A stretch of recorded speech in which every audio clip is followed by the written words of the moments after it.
regular meeting of the council convened at 10 a.m. with Reeve Michael Porrick as chairman. Can I get someone to move? Scott, second, Flair.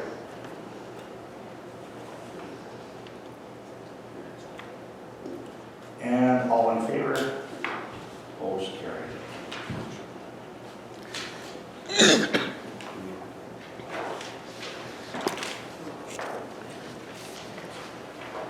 Move down to item number 2, adoption of the agenda.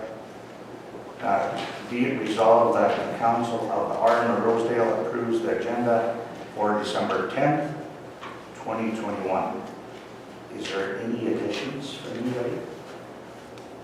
I would like to add making a road in Rosedale. Okay, Andrew, Ward 5, new business, road, okay? Can I get someone to move on this? Sure, and Kosachuk.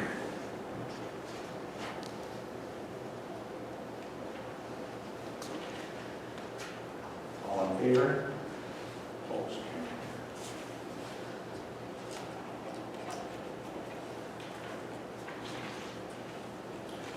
And takes us up to item number 3, confirmation of minutes.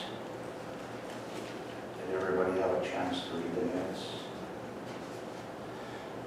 That the minutes of the organizational and regular meeting held November 15, 2021 be adopted as related. Is there any omissions or mistakes, questions? If not, can I get someone to move on that? Burton and Summers. All in favor? Opposed, carried.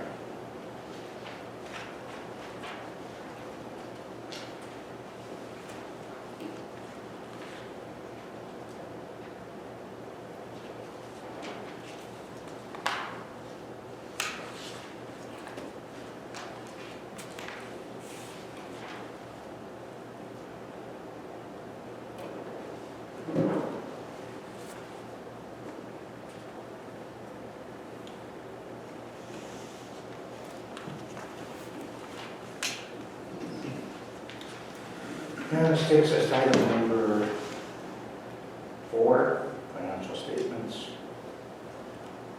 That we, the council, agree to adopt the November 2021 financial statements.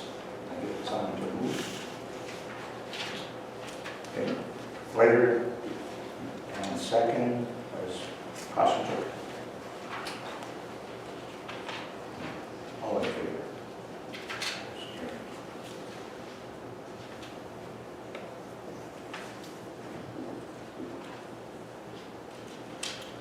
The council approved the accounts for the month and the amounts as follows.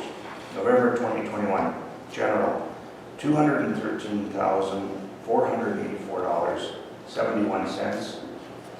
That's in general. Water is $889.99.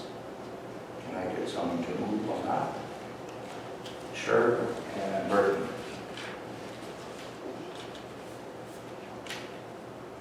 And all in favor? Opposed?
And next leads to our delegation on 5/5/1. And that is not for a few minutes.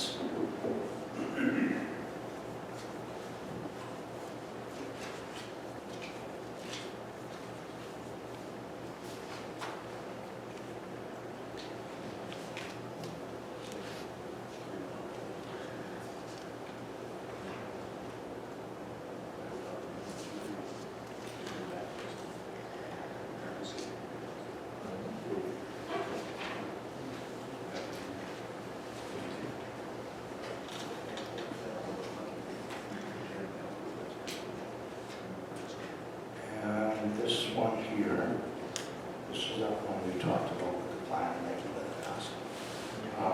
We'll go to this one here.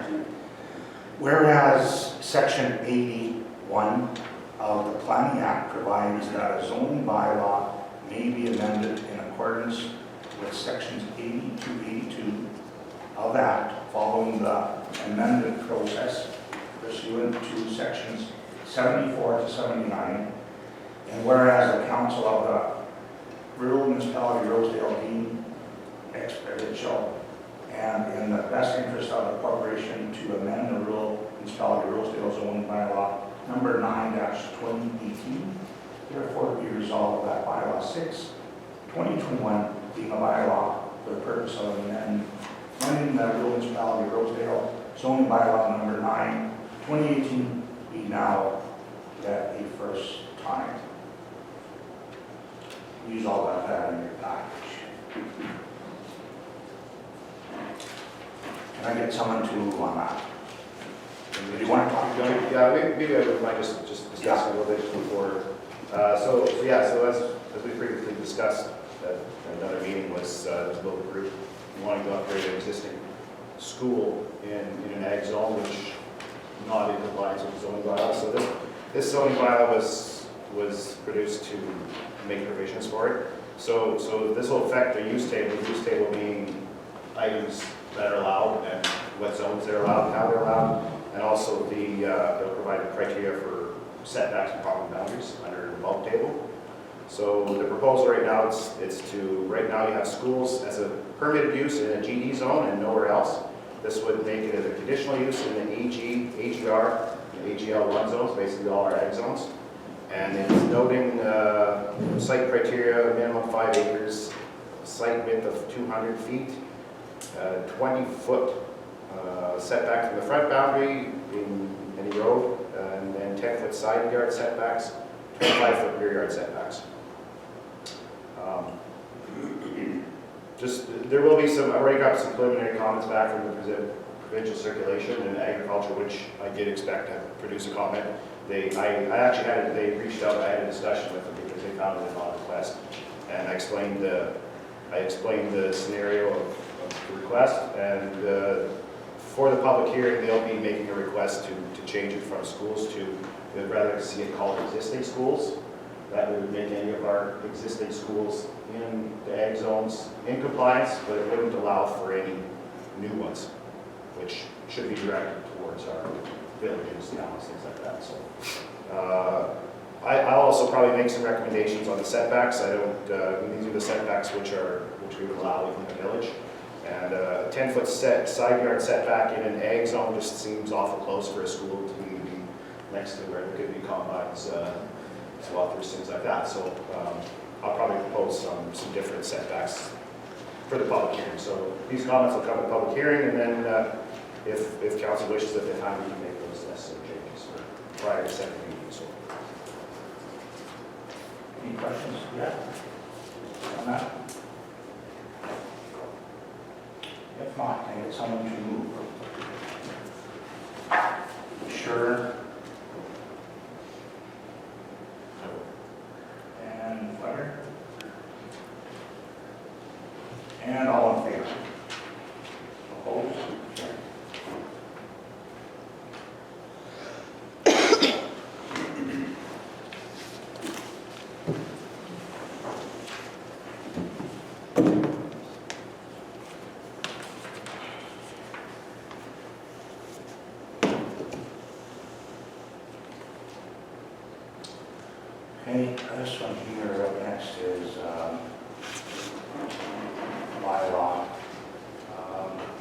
that bylaw 5-2021 being a bylaw for the purpose of establishing remuneration and reimbursement of expenses for municipal officials be read a third time, passed, signed, and sealed.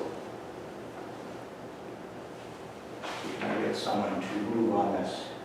Scott and Messenger.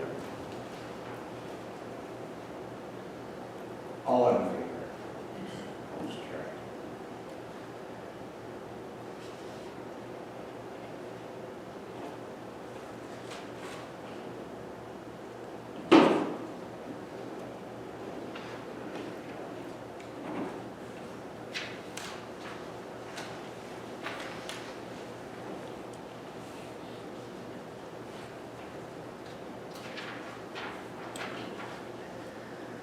And we just got a couple of minutes to our next.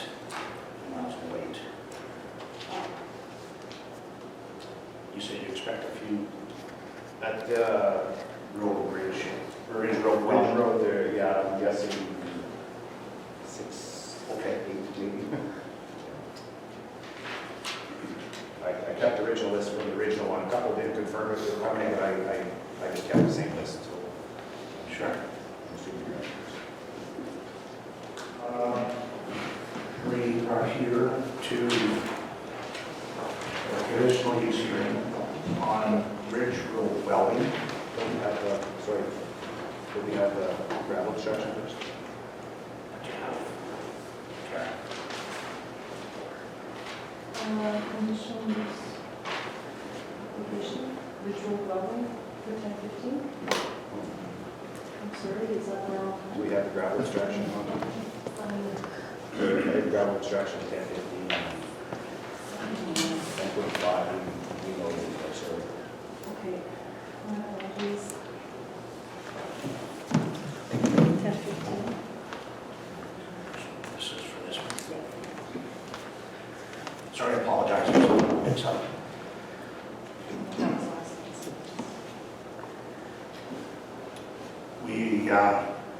The public hearing be now open at, it's actually 10:20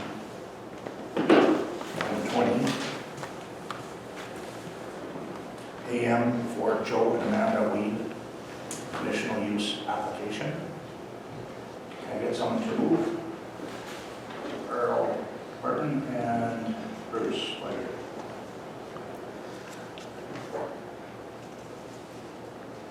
All in favor? Opposed? Carried.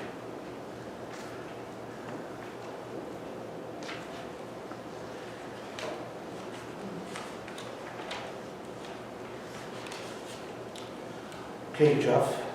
Yes, this is application CU 01-2021-R, and it is, the owner and the applicant is Joel and Amanda Weed. The proposal is a conditional use request to allow for location of a gravel extraction operation within the AG Agriculture General Zone, and it's affecting the northeast 20-18-15 west. It's a approximately a mile and a half west of PTH 5 on the south side of Road 106. And the reason to support it is to allow for the extraction of gravel from the noted property. So for circulation, this is a little bit a new process under the Act, further to the local neighbors, anybody within 100 meters, essentially any property touching this gets a copy of the notice. It also has a review period through the province for comments. Basically, they're just looking for several questions, size of the operation, travel routes, how it's going to be run, hours of operation, water drainage, things like that. So through that circulation, Manitoba Municipal Relations had no comments. Mines Branch had no concerns. Manitoba Infrastructure, they have a comment. It says it does not object to the conditional use order, but has some concerns related to the traffic generated by this development and its impact on PTH number 5. Therefore, the department is requesting council include as a condition of their approval for the proponent provide some preliminary traffic projections, including aggregate tonnage and number of trucks hauling to Manitoba Infrastructure. And then there's contact information as well. Manitoba Conservation and Climate, they have no concerns at the moment, but if dewatering activities or any use of water is required, they request the applicant contact their office. Manitoba Conservation and Climate, water stewardship has no concerns, and Manitoba Agriculture also has no concerns with the application, provided that the lands distributed by mineral excavation activities are rehabbed to a condition that is consistent with the policy of the Deep Area Planning District Development Plan. The department does note that there is one residence in location on the southwest 1815 east of the proponent of the proposed development. Other than that, I've received no concerns. Okay.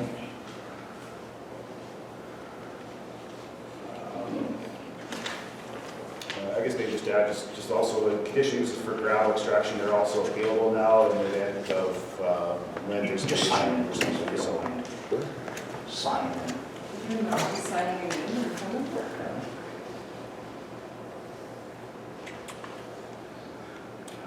Does anybody have any questions for Jeff, first of all? And if not, is there anybody in the audience for or against, if they want to speak for or against this? Or conditional use?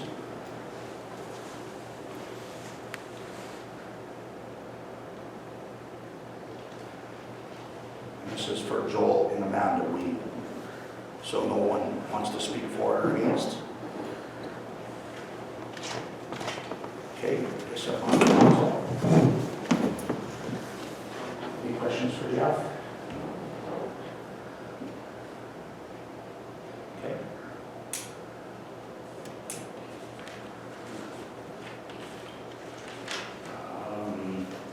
So the public hearing now will be closed at 10:30 p.m. Can I get someone to move? Burton and Summers, thank you.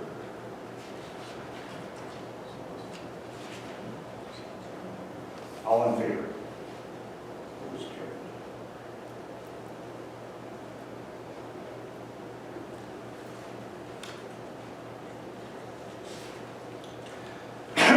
Sorry, excuse me. Whereas a hearing was held on Friday, December 10th, 2021, to hear representation for or against the proposed conditional use hearing by Joel and Amanda Weed on Northeast 1815 WPM, whereas there is no representation for or against the proposed conditional use request. Now therefore be resolved that the Council of the Municipality of Rosedale approves the conditional use order request to allow for the extraction of gravel from within the AG agricultural general zone. Can I get someone? Do we need to add anything on that? well, yeah, I guess we should add these conditions, or if you wish to, just add those two conditions in regards to I agree. proposed haul or potential traffic implications and I guess, proposed amount of aggregate tonnage removed. Yep, tons of removed. So we will add that to this. Can I get someone to move? Sure. And second, caution check. All in favor? Opposed? Carried.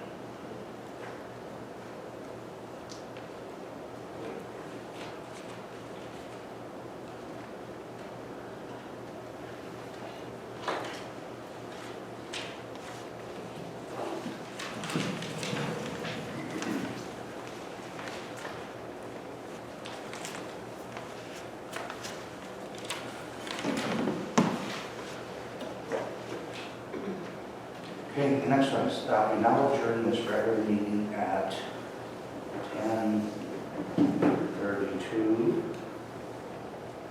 a.m. to hold a public hearing regarding Ridge Road welding Darrell Goosen, conditional use hearing on 10/31/54 PTH 5, Riding Mountain Lot 4, Block 2, Plan 618. Can I get someone to move? Scott. And the second, Claire. All in favor? Motion carried.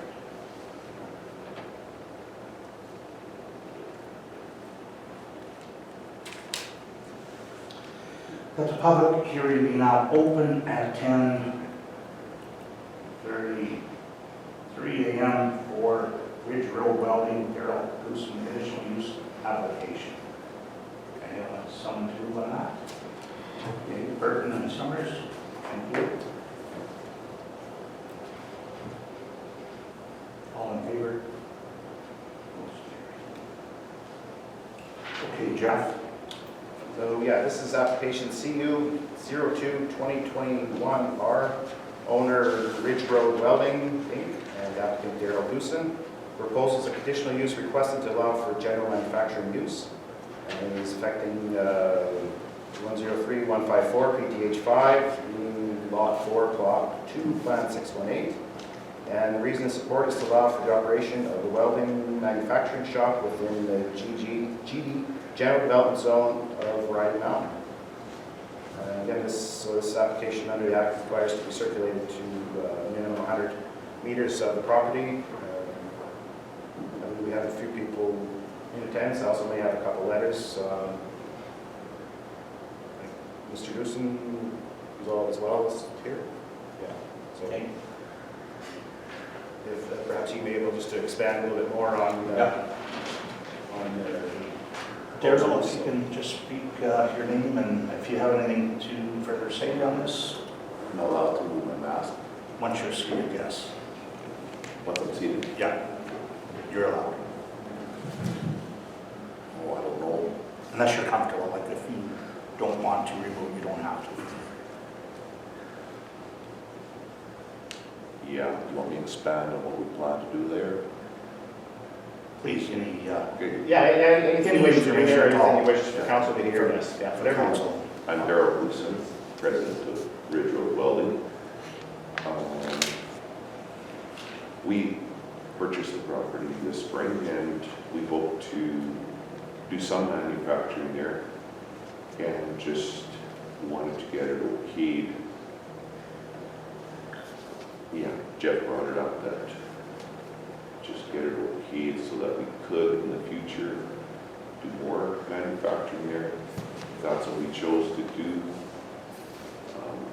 At the moment, we just want to do a few gates and stuff there, and mostly we have a store in the front. And so it would be minimal smoke and noise there at the moment.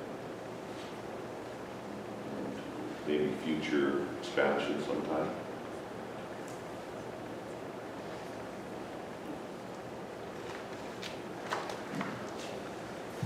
Okay, does council have anything to ask Jeff or Darrell?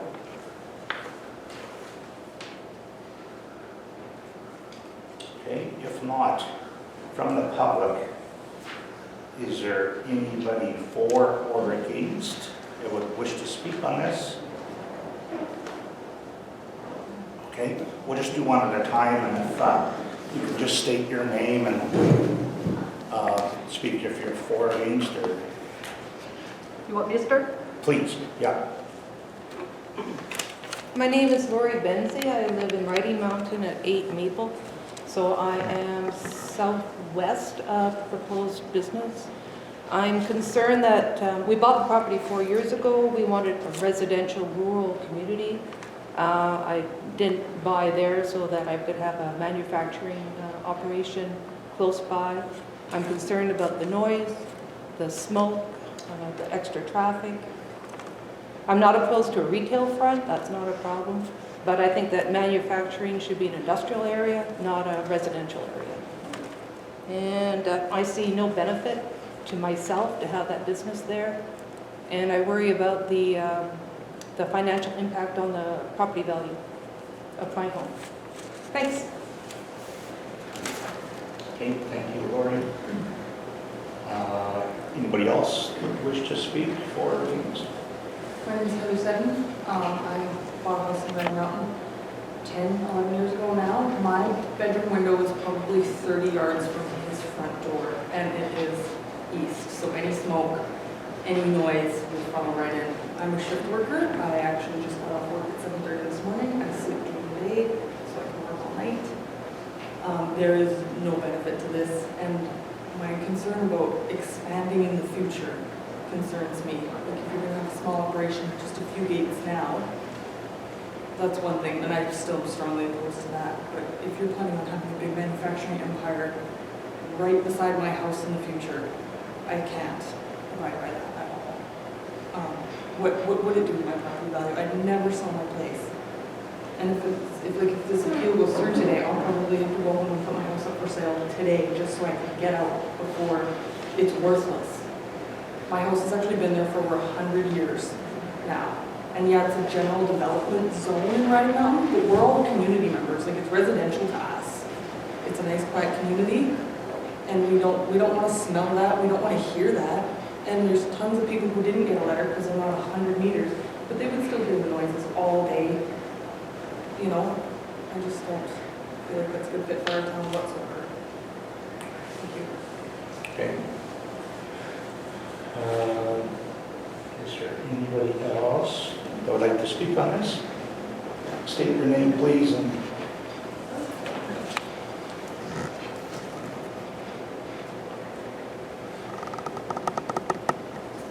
I'm Heather Tinley, it's my husband Malcolm, and we're speaking in regard to the property that's owned by my mother. Her name's Gavel LLC, Dan Barrett, and her house is the closest house on the north side. And so my objection is that any type of manufacturing is simply too close to her house. It could pose a fire risk, obviously a pollution, chemical contamination risk, and obviously it's going to be a noise violation. So we've been concerned about what happens to the value of the property. This is Dan Barrett is the president of the care home here in Neepawa Mall. So the house that we're talking about is at the Fountain Hall. It's currently vacant with both the former occupants are in different care homes. So what we've been doing is been trying to upgrade this house to get it ready for sale. So that's caused Mrs. Dan Barrett to pay for shingling, for changing windows, painting, doing bath renovation, with the idea of selling in the not too distant future. I do have a couple of pictures that I brought that shows the proximity of the house to the shop. Would you like to see that at the end, or do you want me to show you now? Or if you could just please hold it up with the COVID rules, we'll just try to do the best we can to. okay, I'll show you those.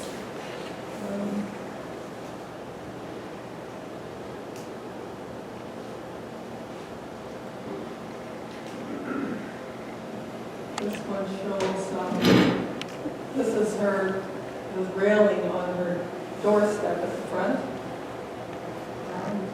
So that's the lane there, so the shop is right there. So that's one of them, and the other one is showing from the back door. You can see that one maybe a little bit better, the corner of her house. And then there's the shop right beside it. There's another picture there. But that was what I was going to say. I was going to also mention, we also have a unique situation about the property, because originally the two lots, the lot that Mr. Busa now owns and the house property, were one were one lot. They were owned by both of my parents at that time. And so when they were divided, the well ended up on the shop property, and lane was to be accessible to both parties. And despite a caveat, this was all done up legally 32 years ago. I know that the well is a risk for pollutants. Anything could happen there if there's, depending on what's being manufactured, with a chemical contamination of some sort or whatnot to my well. And I know that Mr. Goosen is not happy about this situation with the lane in the well, because he has verbally expressed this to me.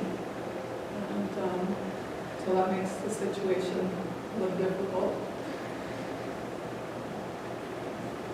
We've also had an issue with the signs. Since that lane is to be used by both properties in perpetuity, and Mr. Goosen has erected a sign about his business, which is a huge, if you've been by there, you can't miss it. It's a very big sign. He's put it on our side of the shared lane. Why did he not put it on his side so we could drive in behind it? Now we're driving in front of it. And it's basically, yes, it's on the edge of his property, but it's basically on the front lawn of the house. And he's even had to go and cut branches down to put this sign up. So my question is, what kind of cooperation then? No consultation, it just suddenly appeared, and this is what we're dealing with now. No consultation, no accommodation, where we have just something simple as sharing a lane. So what is this going to be like in the future? Okay, here's the picture, the sign, there's the house. The house there. And the sign right in front.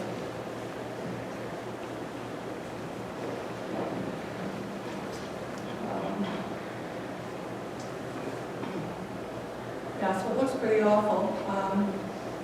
And as I was saying, this property was split over 32 years ago, and there's never been, so there's been several owners throughout these years, and there's never been any complaints about this unique situation that we have. Everyone just kept the business at the front of the business and respected that little buffer there in between. There was just a little space between the shop and the lane with a few trees there. And people just kept to the front, used the compound. And the compound was, that's another story, but it was totally separated the shop property. High compound covered with vines.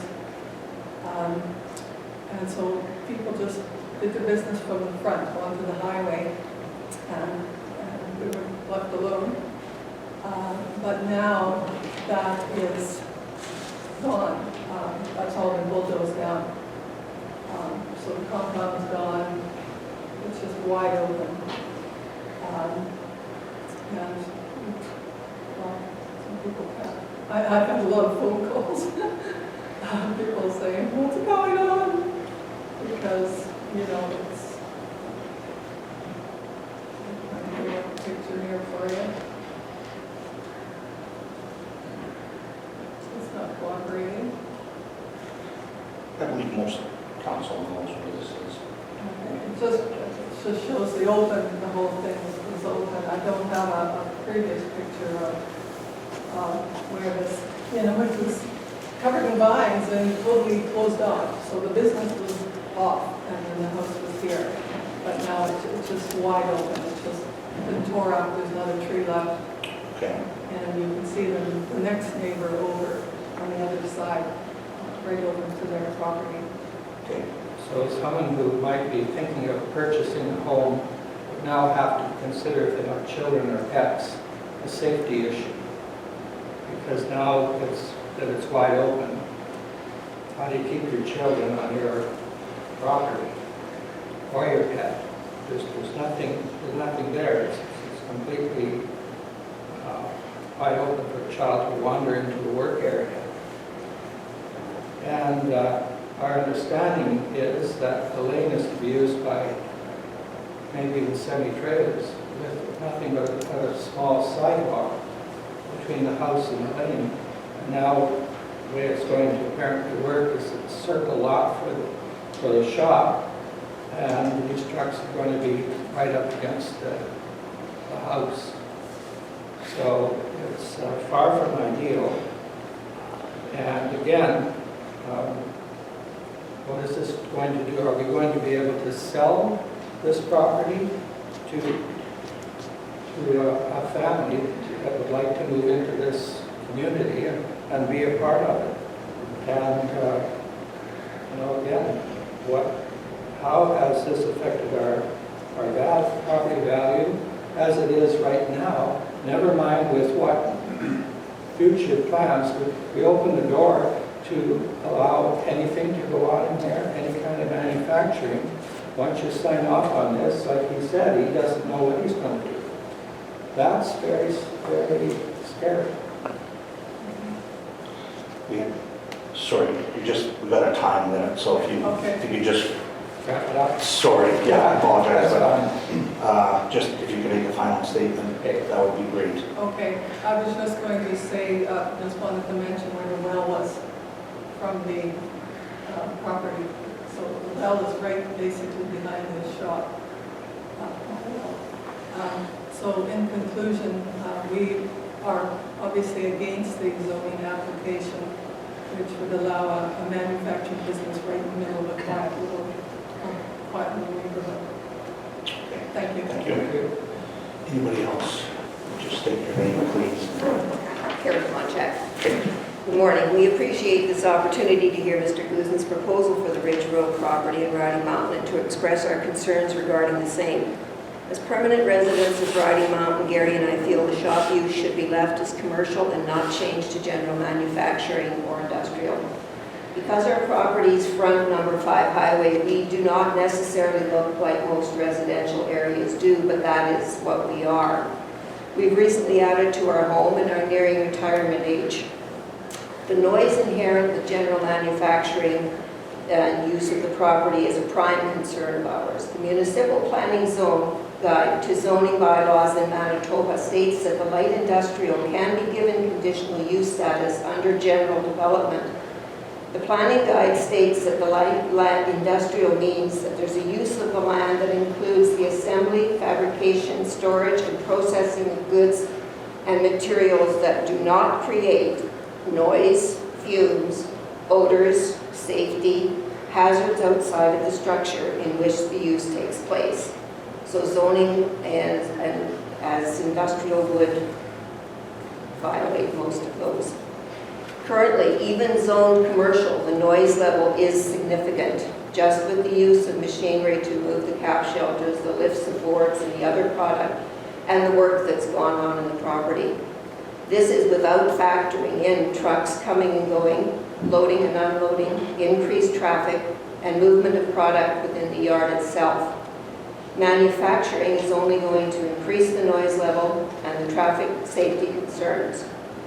We also have concerns as to who monitors water contamination, air quality control, and levels of noise pollution. And of course, one of our other concerns is our property value and what we were hoping was our quiet little retirement. Thank you for your time and consideration. Okay. Thank you. Is there anybody else? Good morning. My name is Susan Wilson and my husband Calvin. As a concerned neighbor located in very close proximity, we are 100% objecting. List of reasons. One is noise, example, large equipment, banging of steel, fans, grinders, loading and unloading of semis. Number 2 is the fumes. Number 3, environmental issues such as air quality, well water. Number 3, devalues our residential property for resale if we ever so wish. I asked council, what is Rosedale's municipality going to benefit from this? It's a benefit for one business and a loss to many residential properties and potential sales of a vacant lot next to us. I asked anybody, would they build or live next to a welding manufacturing shop? Why is Mr. Goosen relocating his business? The letter that we got did not state anything about what Mr. Goosen is planning. What is the definition of welding manufacturing shop? And I did Google it. A welding shop means an industrial establishment specializing in the fabrication of metals by means of heating and fusion. So I don't believe we want that near us.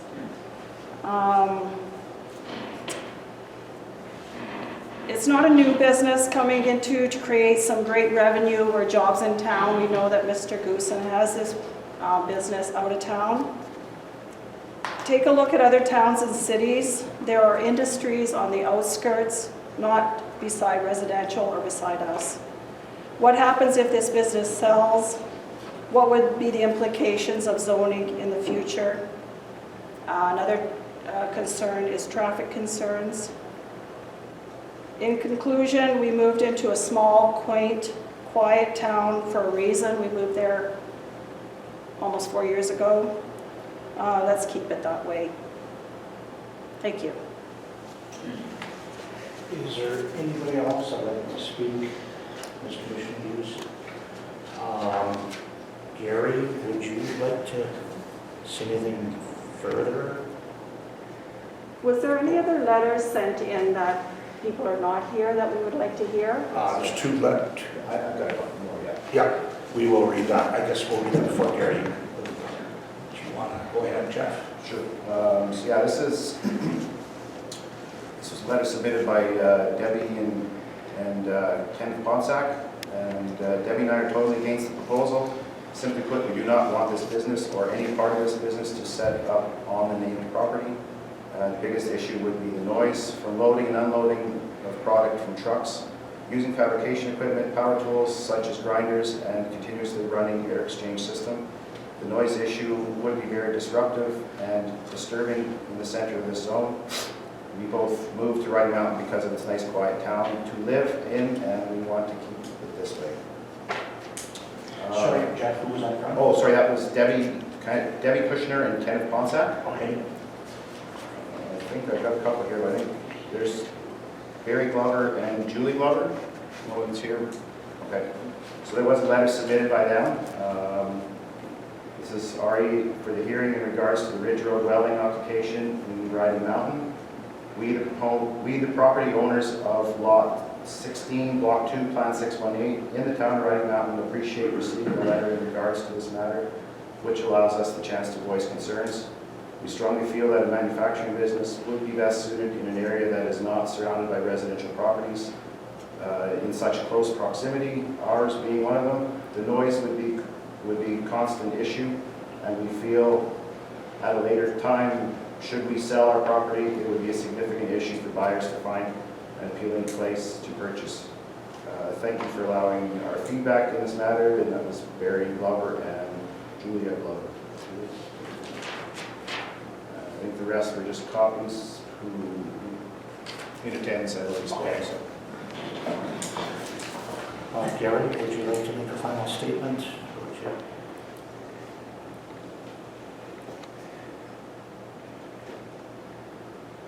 Would you like to make a final statement, Darrell? Sorry. Nothing? Okay.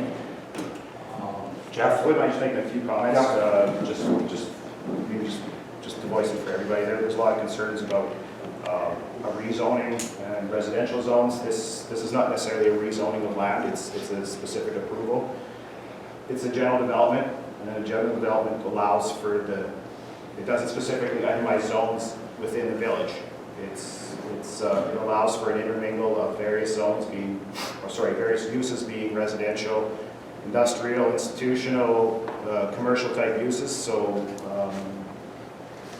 it's not specific, this area of the village is on this and this area of the village is on that. So just for clarity of a couple options that are permitted use, just like things like that property that could come up that wouldn't require any special review or approval would be items like fuel stations, agricultural implement sales and repairs, automotive body shops, items like that. Those would be a fully permitted use next to any residential zone. So I just wanted to clarify that it's not necessarily a zoning change, it's just a potential approved use. So.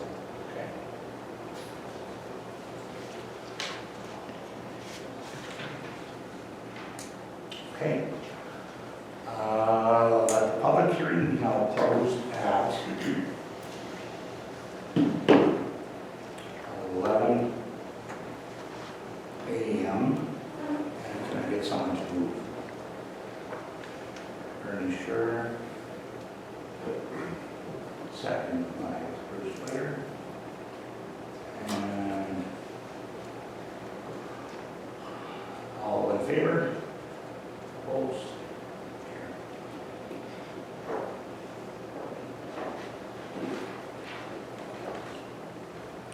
Now we're gonna set the next one aside because we're running behind. If you want to stay for a public hearing, you can go ahead. We will make a decision today. I don't know what time, but we are kind of set back on our agenda. But we will, Jeff will let you know what our... Anyone here will get a notice of the decision. Yeah, what council decides. Thank you. So the next one is...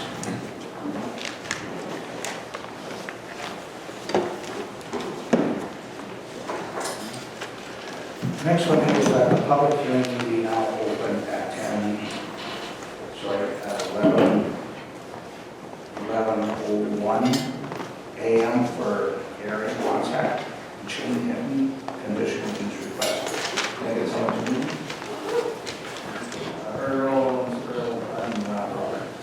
Earl Burton and Robert Scott. And all in favor?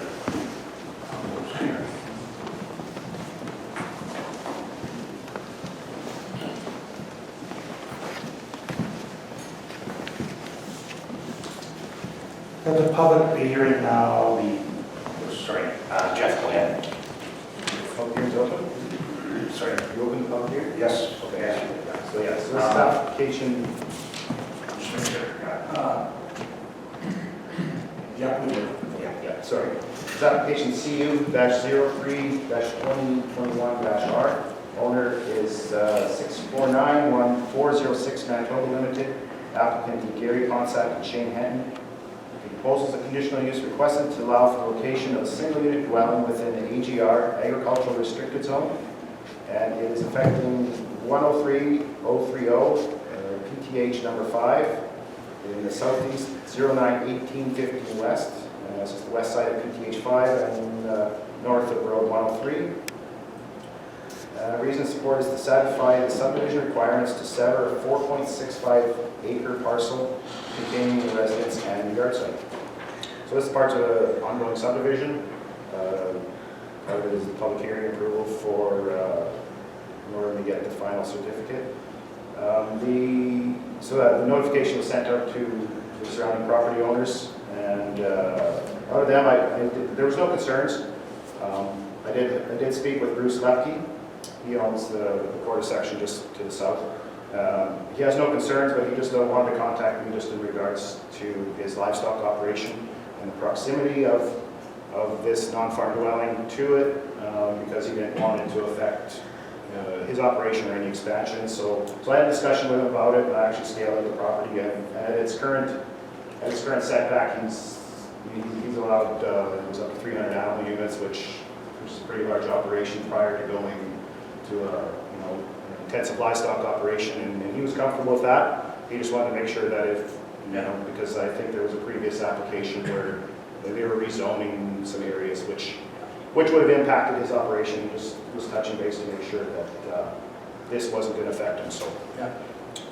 So I scaled it out, and I assured him for his size and what he's doing, then this won't affect him. So he just wished for me to note that, and just so it was noted in the public hearing. So. Okay. Is there anybody for or against? Okay. Okay. She's probably for it, right? Yeah. Okay.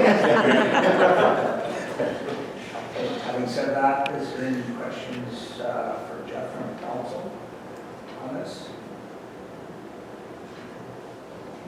Okay. Let the public hearing now be closed at 11:04 a.m. and can I get someone to Burton and second. What is like I said. So, and all in favor? Opposed, carried.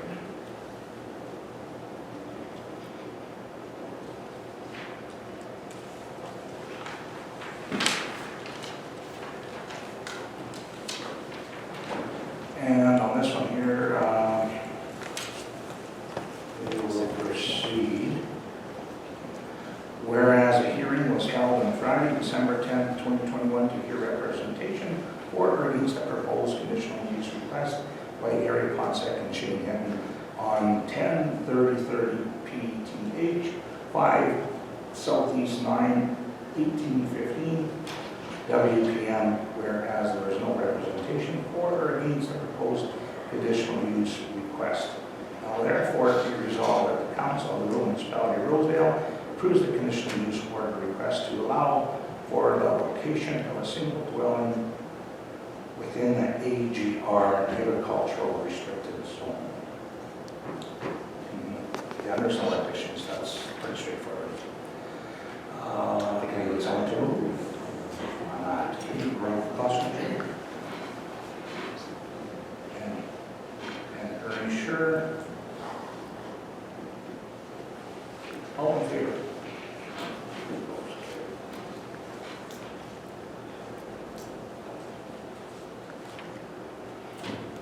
Is there anything else to ask? On this other one, we're going to have more discussion, but we're running behind, so we'll do this till afternoon. Is there any other things you want to add from planning or anything else, or is council anything for? Oh, the horses are gone. Good. So you clear yourself up, so. Other than that, I have nothing to do, so. Good. Thank you for coming, and we will let you know on our decision, Jeff, so you can let the other ones know. Sure. Yeah, I guess just so you know, you can apply conditions to it if you choose to approve it. Okay. That's kind of your option. Either approve it as it sits, you can apply conditions, Right. or obviously reject it. That's council wishes. Jeff, when you bought this place, did you have to make sure being made known of these conditions or no? No. You know, when I spoke with him, he purchased it, assuming it was fine because it had preceding, I wouldn't say maybe commercial type uses. So, That, I'm thinking, and I maybe should ask, there was a, I'm not too sure how long, but years ago. yeah, 15, oh, Yeah, I started years years ago. ago, yeah. Yeah, most recently it was construction. Right. Yeah. It's construction. Matt Redbull had it for a while for his trucking company, things like that, so. If we sure will have some questions, we'll give you a call. Sure. Not. Yep, I'll We're be just running behind. Yeah, I'll be up at about 1:30 for a while, but. Sure. In office. Okay, thank you. We'll just run behind as you see it. All right, come back to it. Okay, thanks, Jeff. Just let me know. Thanks, Jeff. Thank you. The other two was just for a little bit. to, what's next, Kara?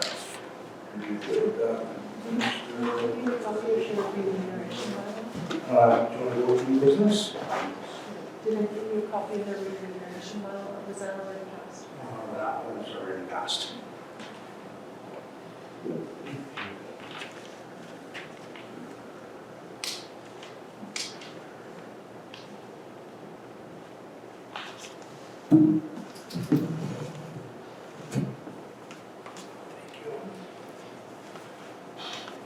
Okay,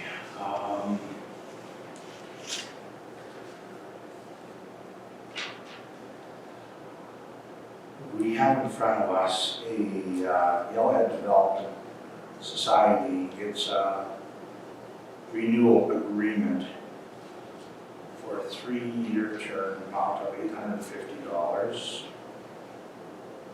And this is one we always do, correct? It's a renewal. So this is the Yellowhead Development, it's at the Neba Curling Club. Signage? Correct. Yeah, we have this in 3 years. Price hasn't changed. It's for a 4x8. Price has not changed. It's $850. Yeah, pretty straightforward. Okay, so We it's, did the VOT one?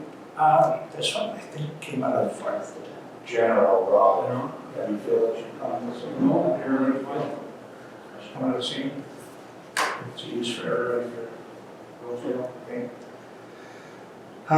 We, the council, agree to renew our agreement with the Yellowhead Development Society for a further 3-year term in the amount of $850, January 2022 to December 2024. And this will come from our general. I'll just put, and kind of get someone to move on this. Later. And second. Scott? And all in favor? Opposed? Carried.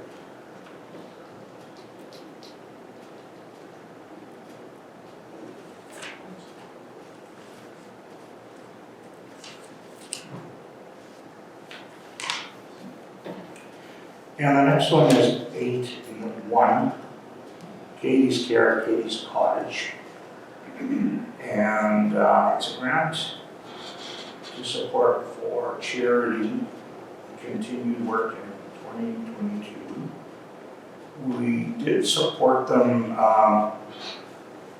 Is everybody familiar? That's Winkler and Morton, and if you need a place to stay, cottage, right?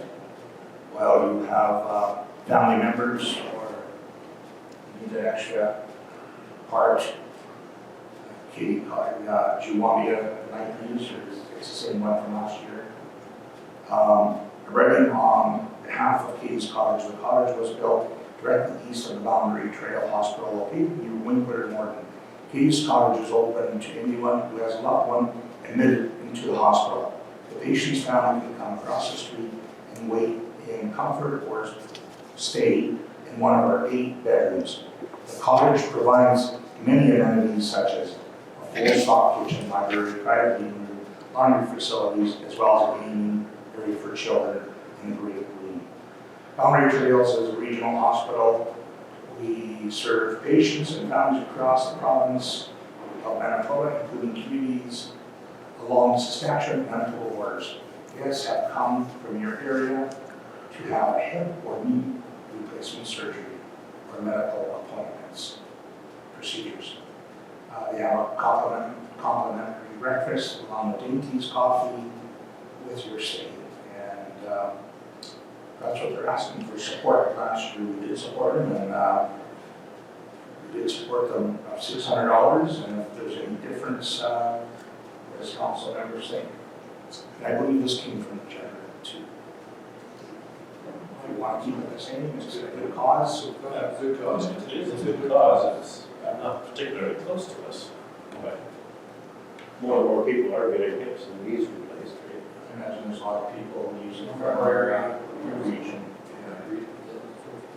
Do we, as council, wish to remain the same at 600 or increase it? Or what's the will of council? Seems. Same? That's what I was thinking. I definitely wouldn't want to know. Okay. 600 it is. I'd sort of like to see, you know, kind of the numbers and stuff like that, people that have gone on stage sometime. If they're, One of our, did one of our staff members use it? oh yeah, So, okay. so, Then that's kind of, I've just never heard of it, that's kind of what yeah. And you know what few other names, but I just, Oh, it doesn't matter who, right, it's just. it doesn't use my. Okay, that we the council agree to grant Katie's Care $600 to support charity and continued work in 2022. And get someone to move. Are you sure? And second, Bruce Flair. All in favor? Opposed? Carried.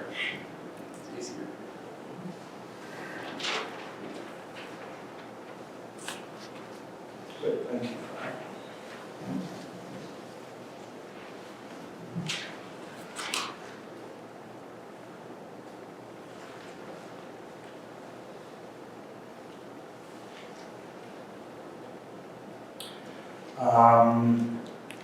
We have quote here from Keller Fire Department to assist in the purchase, some purchases. We do have budget money still available enough to care of in our fire department budget set aside. So what Keller is proposing us is for a 6-panel overhead door, must be.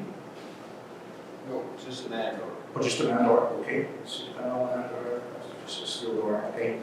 So there is,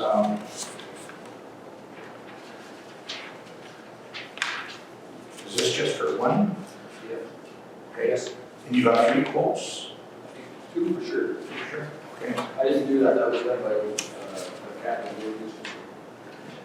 Okay. So there's one here from Thomas Windows. So it must be for 2 doors, is it, Earl? Why is there 2?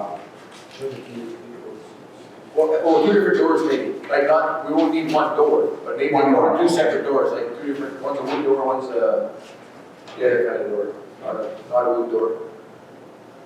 So one's opposite, the one, That's the word I was looking for, Thompson, thank you. the one cost with taxes $770.40. And so it's a steel door, 6-panel frame, swing in, not just for the door, not no installation. Right? Yeah, we'll have to install it ourselves. Okay. There's another one here, it must be a little bit cheaper one from the same company. It's a wooden frame, basic metal door. Doesn't sound like maybe as heavy. For $487. The next one is from Thomas Windows and supply installs.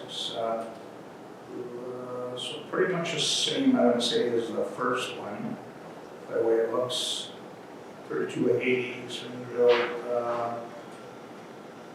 insulation of listed. Okay, so we don't want nobody to install it. So that one is $723, but no taxes in. And there is a price of installation of $760, which we do not choose to do, right?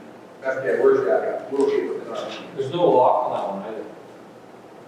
It says lock not included in pricing. Right. Use helpful, friends? We just look. Yeah, pretty good. Okay. That's up to you. So I guess, would council like to go with HP number? Would be, As long as that's still relevant, like, this quote is still valid. valid. You know, the materials are all changing every day. Well, and this day is April, right? guess that's what we can do as per quote, and if change it, come back.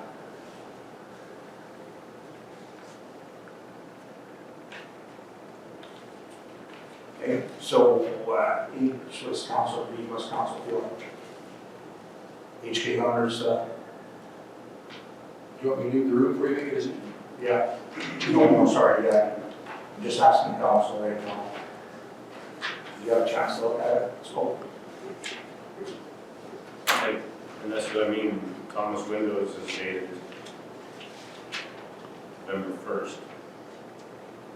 Well, what we could do, we could table this and we can make a call and just see if it's valid for its first. Just, Okay, that's what we will do.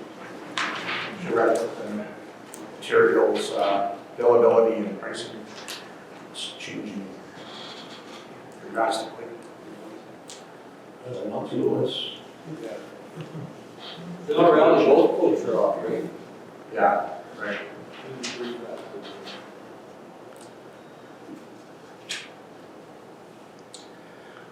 Okay, do you have any other care out there?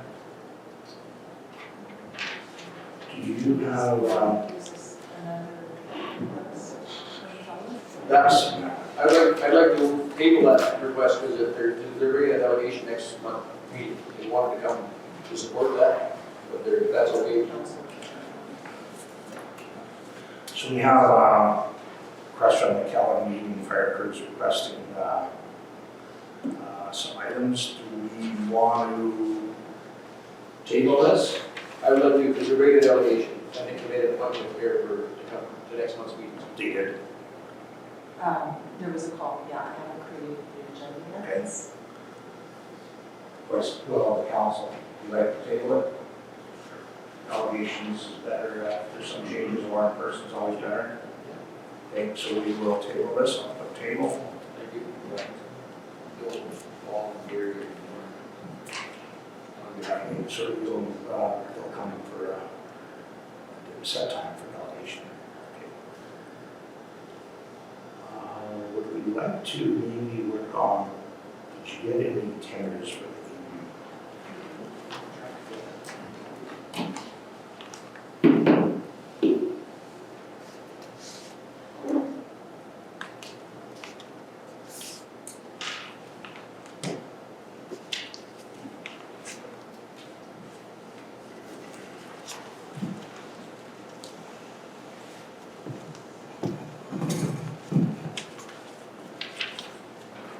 Thank you.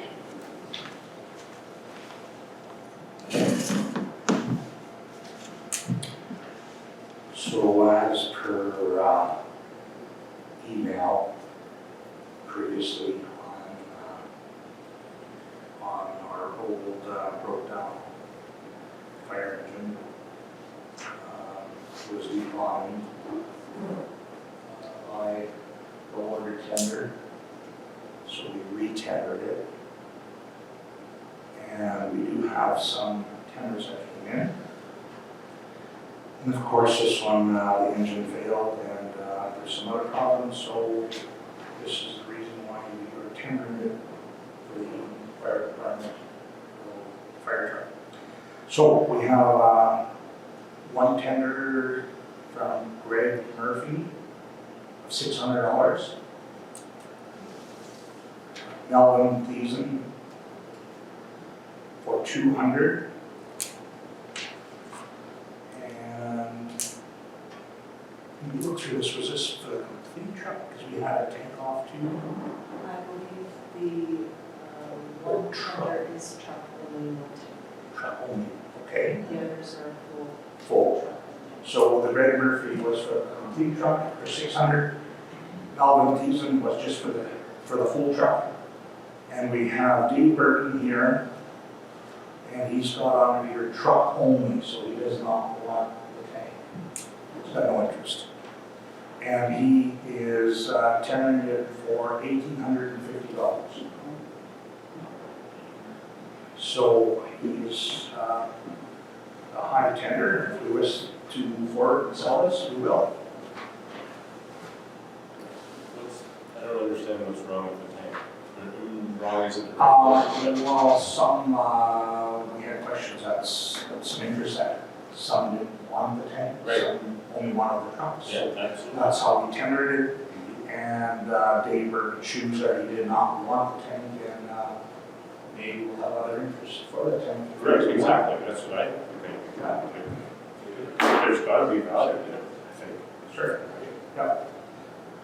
So Dave Burton of $1,850, so I will read this out. Whereas the rural municipality of Rosedale advertised a request for tender for a vehicle described as 1976 Ford F-750 truck, and whereas 3 submissions were received on or prior to the deadline of December 9, 2021, and whereas the results are as follows. Can I read them out?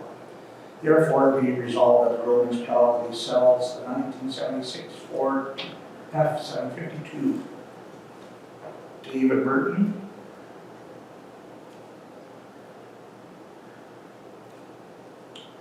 and I'll just put on your note with no tank. Okay. For the amount of $1,850. All in favor? Oh, sorry, apologize, I need somebody to move. Scott wants to move, jump to the gun. I'll say second. Anderson. All in favor? Here. So what's on, we remove the tank? If we choose to. Yeah. And if you don't choose to, we get some. Yes. Right? And we're, the general concept we were thinking about, there's some extra parts on the village use as a pump and holes. Is the council's wishes to have a fire department remove Is that council wishes to do, is have it removed, you wish? Yes, let's remove it. That's what I would say. Agreed. Yeah, I would say it's only a few volts, so all you gotta do is. Yeah. Take too much in. The bolts off, Okay. So you can let them know it might take a few days. Work with Darrell. Hey. Good morning, Darrell. How are you? I'm better. Good. What do you have for us? What's your shop report for us? Just working on scraping ice off the roads. Got the grader fixed up. It took a while. But they put a second-hand part to throw it in from out east somewhere. So when a new part comes in, it could be for 4 months. And after that heater work? And they said probably around 4 months for the other part to come in, and then I'll switch it. That's the times now, it's terrible. Absolutely. Yeah. Clients, so there's 2 parts to it. If the grader breaks down, we're in big trouble because there's no parts. Talk to Darrell, because there's a memo before, about someone fixing that, and he said it was down, so I did phone Bob Gladden. I said it was unacceptable. Bob was way about his second in command, and he says this is not acceptable to have a part like that, you got to use a grader, or et cetera. So he talked to our local salesman from Brandon, and they got it out pretty fast. Yeah. 3 days. Three days somewhere in there. But it was down for a week and a half, somewhere in there. He was going to give us a grader, never had no wing, we could scrape with it. But really, it's not ideal. It's all weather. We were just dodging the bullet if we don't get a storm, right? If we don't get a storm, then we're fine. But if we were in the midst of a storm, we would. Oh, yeah. It's not like a little tractor fan, it's self-contained, I see it's a different type of. Oh, it's almost like an alternator was what this guy around. So he took that one and he said that he's gonna see if Woods can redo it and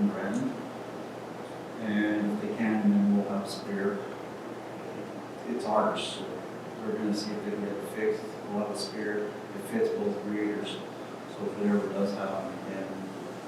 It's covered under warranty, but still you need the part. Yeah.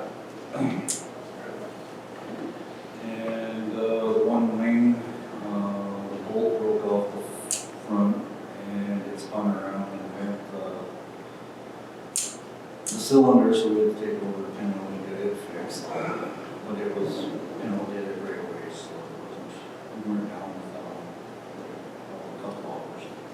So That's a big bolt. The big bolt in the front. what happened? It just, It was just over. more on the Sure. shear. It's probably a little. It's not the. Yeah, that little wing takes a lot of heat. It's not like the Gavel Y. It's pretty strong wing. But this, I think it's a cat wing on this. And it's not. It's one thing cat does not build with wings. It's pretty flimsy. It bounces around way more than the other one. And it broke, and just before you could slow down, it just spun around. It broke the chain in front and it just spun around. It broke that chain, that's it. What I was wondering about, it wasn't where somebody's maybe pushed the snow across from their lane and left the big road. No, it was just general use. Yeah, it was just general use. It was just plowing. Didn't hit nothing. It just broke. Some of those gravel roads melted, and some of them did not. Some melted in turn, like Ron had a lot of ice out there, and so did Earl and Andrew. It was a lot of scraping. But I think we've gone pretty well. Pretty good now. I think we're pretty well thought out. There's some intersections. The unexpected projects or new projects or No. I think so. just maintaining, Just maintaining. just go around Robert, do you have anything for Darrell? Running project, just wondering about the tap, that we're gonna get it in the shop, get it ready for next spring. It's pretty old. Pretty good. Is it? Yeah. All that work we did last. Yeah. Right in there. It's in pretty good shape. No, the semi got safety.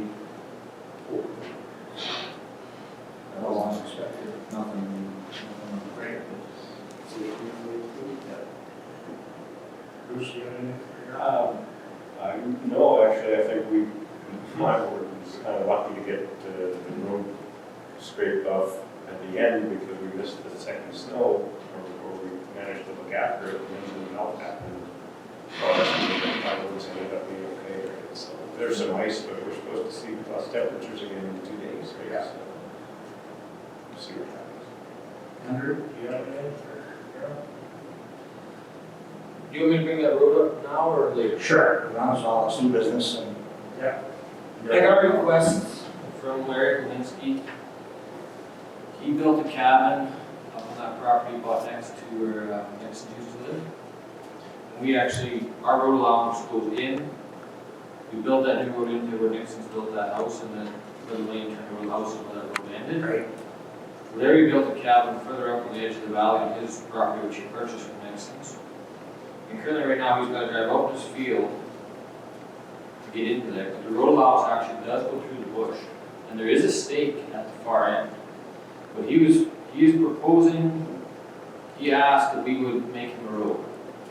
I looked at it, I'm thinking maybe 2-3 days tops with the cap. I don't think it's gonna take that long, the trees aren't very big. He wants to have the trees down straight to the west to the tag, then he wants to go north towards the cabin. The cabin is actually on road allowance, or not the cabin, not on road allowance, but he wants the road pushed west and north. I don't think it will take us very long to do it.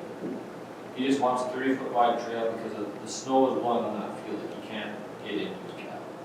And he is up there a lot. He's got his one son, I don't know what his son does, but he's working remotely from home, and he is working on that cabin a lot. So there's a lot, if they're in there, no, they're just in there once or twice a year, they're in there 3-4 times a week. So it's not a primary residence, just a secondary. Secondary residence, but I mean, it's being used a lot, and he's just wondering if we could plow him or push him a road through the bush. Do you know where that is, Darrell? Yeah. And, Like, I don't know if I need council permission to do it. I don't think it's gonna take 3 days. I'm just, in case you get a big tree, I just wanna say, Build out the gravel or just shake with the cap. shake with Nothing, like, he doesn't want a specifically big road, just wants some access. just access? Is this, cabins that gonna be like lived in all the time, or Well, they're up there most of the week, is yeah. there hydro in there? No, he's running a generator. I wouldn't bring it to council, he's only using it 2-3 times a year for hunting, but he's using it, like, he's going by my place 3, 4, 5 times a week. And his kids live in there basically right now, doing their work from home. They use it a lot. It's good to see. Any comments on that? And all the surveying's done, the peg there, like, it's not, we can be pretty dang accurate over home. Is everybody where this is? No, I don't know. Okay, what we can do, we can print off an article, right, bring it up. And we can show Andrew exactly where it is. I'm familiar because we did that road. Well, it's not Monty Road, but it's a road. Do you remember where Nixon lived, Robert? Pardon? Do you know where Nixon lived, or lived? Yeah? It's their laneway, like, we built that road in there, and then the lane turned towards the house. Yeah. He wants to keep going straight there, I don't know, maybe Straight west? straight west, and then north. Is it cheaper off there, Andrew? Is I never got to the west end of it. okay?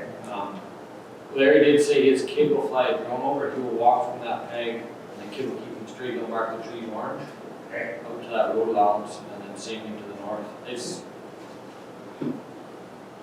500-600 feet west, and maybe a few hundred feet north.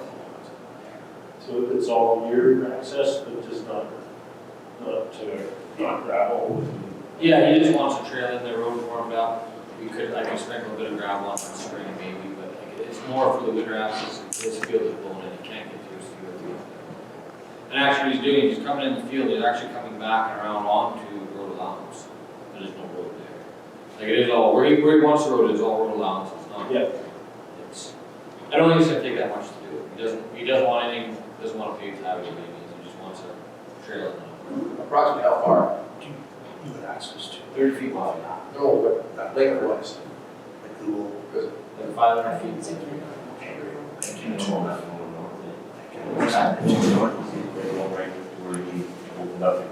Yeah. I was in there. Okay, that's where he wants to go, so north there. There's no curtain here. Yeah, it's, No, it's not sharp, but like, I don't think it'll even take 2 days. I can't see it. I just wanted to be- it's like bush there too now. Exactly. You know, It's same like thing. bush, is that old, right? Yeah, I don't think it'll take 3 days. No, I think you'll be pushing in a day. The reason I asked the question about farm was I've had a few phone calls, I'll say that, one from a real estate agent, we have a piece of land in Ward 6 that's landlocked. And to make a road to that property is probably half a mile, which is our road allowance, but it's just a dirt trail now, and then they want access to this property. And you guys maybe get council may get a request, because I had turned it down, I said I wouldn't build a road in there because of the cost. So, I mean, with Larry's road, Mr. Quincy's road, it's only 500 feet, whatever, it's no big deal, but this property, I mean, I feel for the property owner because it is landlocked, it's bad. There's a story behind it, I think. There's quite a little story there. I don't know. Yeah. I think real estate agent called me. Okay, but I just, with distance, if we're gonna allow this, and I'm not against it, we're gonna allow, we have to set a distance, because I mean, this, real estate person will likely phone me back and say, hey, we did this for so-and-so, and I'll say, well, it's only 500 feet. Correct. Or something, I mean, because just to protect council, because I mean, it is what this person's asking for is over a mile. I mean, it'll be, build up road, gravel, and 1 year-round service, so it'll get scary. I would just suggest we table this until further discussion. We can do an article and have a little more discussion. Yeah, that's At the end of the I think day. we gotta really look into this. Yes, right. Yeah. Is that okay with you, Andrew, for discussion? 100%. Okay. We'll get back to Earl. Earl, do you have any? No, I'm good, the boys do a great job getting things off, so lots of compliments and work too, so. Ernie? My word, if we can hit some of the corners, that one, I know one specifically down at Tibbetts there. I'm surprised nobody's on the boat. Yeah, we're coming. It's bad water because Tibbetts yard kind of blocks and all the snow sits and then it just gets just like, oh. A lot of traffic comes down and past the snow and it's always in. Just some of the corners, I know you can go skating through a lot of the corners, even at the 108 corner there from my place, it's bad. And some on the other side of the highway there. Other than that, the roads are good. Ron, do you have anything? Things didn't really good for scratching all that ice. So driving down. Just kind of. I was gonna say, I did have somebody call me about the lines in the road. The lines? They called me because they were driving down the old highway, particularly the one, they were going down the old highway, the lines took the vehicle and put them in the ditch. Not the speed they were. So I went and took the ride, and I thought, the speed. well, she said she was only doing like 35, 40 kilometers an hour, but I went and took the ride in my truck there, I was just going to drive just to see. I went down there, I was doing the 8K and Because actually the theory behind that, I think, is air underneath your tires and you get traction, better traction with when it's, yeah. so I didn't lean into that one too far, but I did go check just to see. Ron, do you have something? Yeah, I had one complaint to Gavel and checked the pictures and there was absolutely nothing wrong. But I do have one request at the Mountain Road intersection of 95 on the south side of the highway, 357, beside the mailbox. It's icy. well, I see, but there's no getting piled up on the west side, big time. Yeah, I think that's Yeah. or across to the east. To the east. Yeah. Because it's climbing up on that intersection, but other than that. Actually, that's a good idea on thing one too. Could you get the graders to wing up Big Valley so it's shut off? All right, you're driving down there? There's some people that think about it, yeah. They don't. I thought if actually we're up They there. don't look at the signs. Enough people park there actually on that top, so if you can wing that out, like clean the parking spot out, wing it into that road, then they can't get down that. There's no road over the back. You clear itself in the spring anyway. Yeah, I was just thinking, there's the bridges over by Murray Terrace, right? There's 2 bridges there. The one on the south side. I've got a picture here, and I didn't send it to you yet, but something looks funny underneath. I don't know if it. Do you remember what it looked like after the flood last year? We were all looking at bridges. But it looks like something's hanging.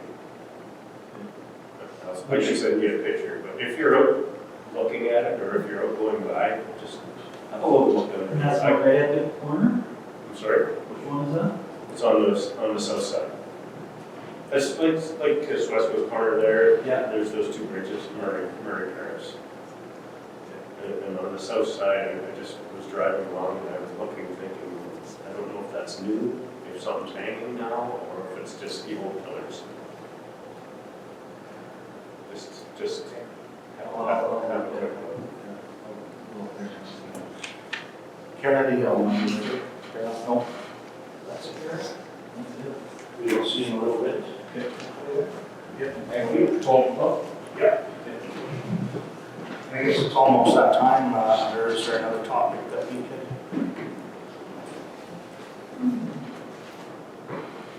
Do you want to go down to open discussion or?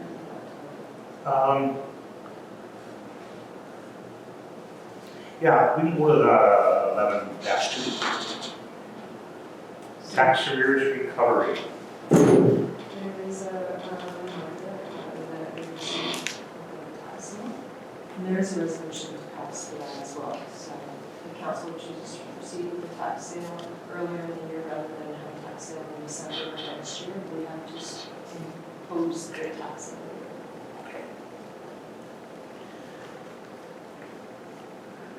Sure. Would you like to pass that on? Sure. We do that every year. So, that's what you wish to do too, right? Sure. Yeah. We can Council. Whereas Section 365(2) of the Municipal Act provides that council may be in any year designate immediate preceding year or any earlier year as a year for which properties, the taxes in respect of which are in arrears for the year, must be offered for sale by auction to recover the tax arrears and costs. Be resolved that the designated year for which properties in arrears be offered for sale by auction be 2021, meaning all properties with an outstanding tax from the year 2020 or prior. And be it further resolved that in accordance with Section 363(1) of the Municipal Act, cost shall be the actual cost incurred by the municipality for each parcel listed for the tax sale plus administration fees of $50 per roll as set forth in Manitoba Regulation 50/97. Can I get someone to move on this? Ron Costigan. And second, Ern Scher. All in favor? Opposed? Carried.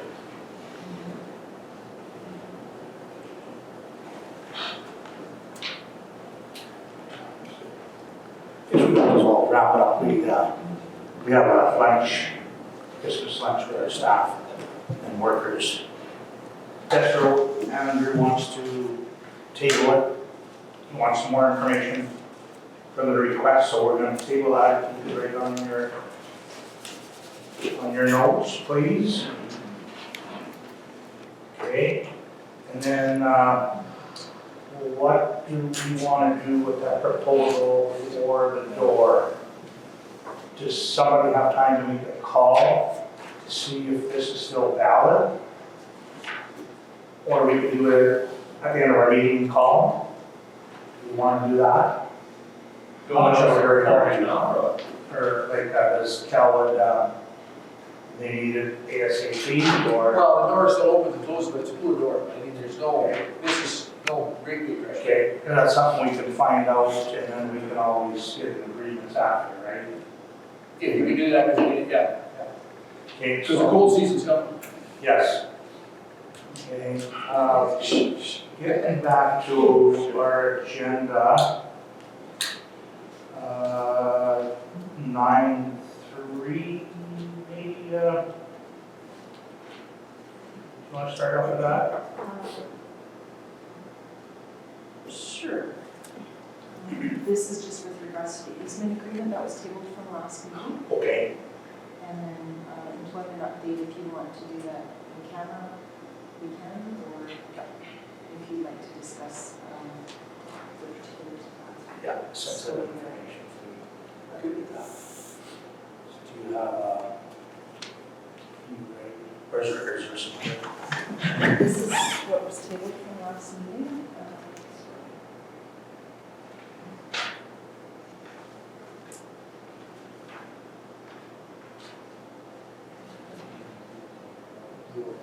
Does council want when we're at time to go out there, we're still, and I apologize with busy season, as far as Paul French's visit, do you still want to visit before passing the season? I think we should as a council, yeah, just to be Is sure. that what? Because there's no problem with access at this point, just as making it access easier is what it's going to be. Is that okay with you, Carol? We table this, Jake?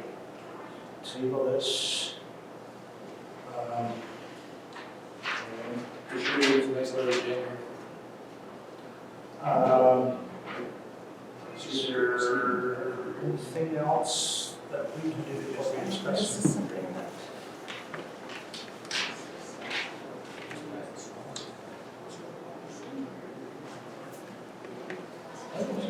Yeah.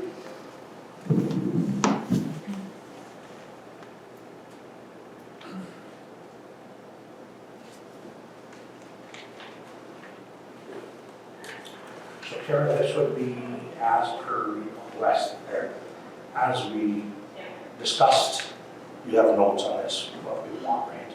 Yes. So that would be all drafted.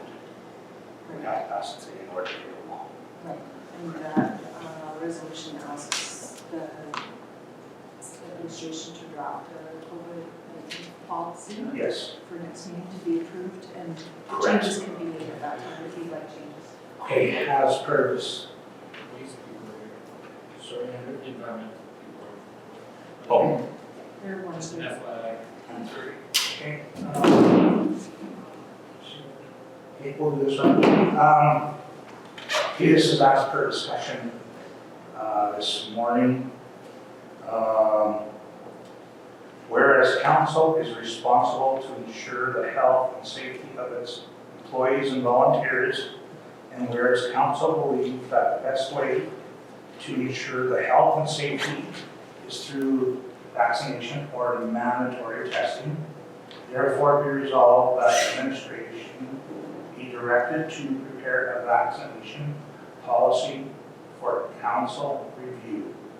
So it's like we discussed at Kara, what all we talked about, and she'll bring it to the next meeting. Questions? Okay, can I get someone to move?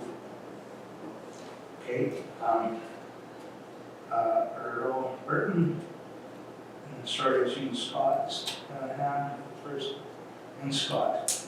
All in favor on this? Opposed? Carried.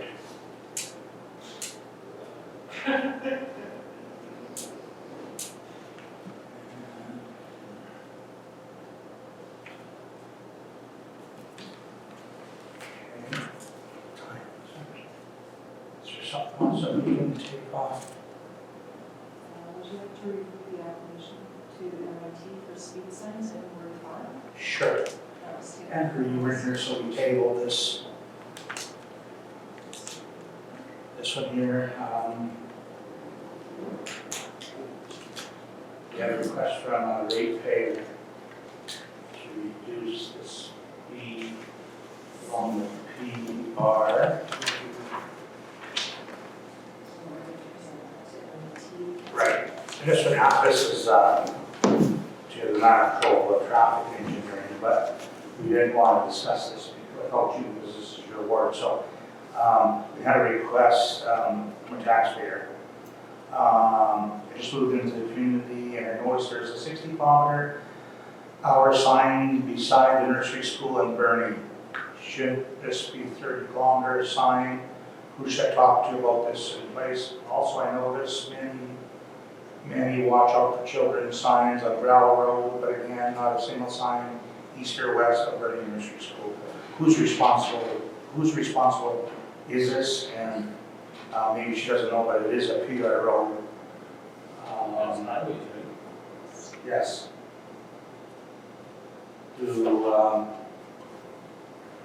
And we have phone and PR. That's 60, is it? We discussed that. Yeah, So she wants it down to 30. down 30, but she's That's not really a school zone. not really not there. Because there is a side road, right? Yeah. It's not a direct access, right? There's this kind of a side road, but it is the province. Because we can't change that anyway, can we? We can apply to the traffic board for a reduction, but then how many do we do? Do we do for one on a PR or? I guess we can put a couple of those, Watch for children signs, I agree with, we should put them on. They're slowing down to 30, I know where she wants to put it. There's a big, I can't see anybody even abiding by it. Like 60 is reasonable, but 30, a lot of people up to 30 is gonna be a tough one. You can see in towns and the cities that are different. I think what we could do is we could get the number for the number on her for somebody to phone for highways and see what highways tell us. Really, we can't, like I say, we can. Highways, sorry to interrupt, highways won't consider it unless council So we need to pass a resolution before they'll even look at it. That's right. Oh, well. And it might not even be, it might not be looked at, it might be denied then. Exactly. But we have another one, is that same on that? Yeah, we have a few like that. And as much as I respect safety, I don't see a reason to go out there either. I really don't. There's a side road to the nursery school. It is used twice a week in the afternoon, and the kids are walking in the hall, they don't play outside. That's why I really wanted your input on that. And I don't see anybody would even abide by that there either. And I don't see a reason for it. That's my opinion. Somebody suggested, school signs, maybe that's, For the children. I like to walk for Sure. children, just on the outskirts of Yeah, Kearney, put it in the center. that's, You do it both at the town. both ends of town. Yeah, it's always a good icon to have something like that, so. yeah. We should be there anyway when there's. Yeah. Move people. Yeah. You should have those signs. Okay. So we will write to this taxpayer response, say this is what we felt, that's for council's discussion. Okay, thank you. Are we ready for? Yes, yes, we are.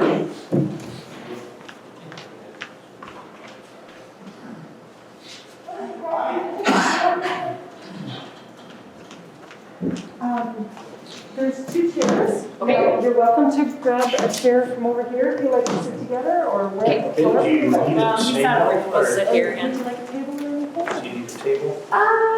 No, should be good. Okay. I'm gonna sit beside you. You wanna do that while they do it?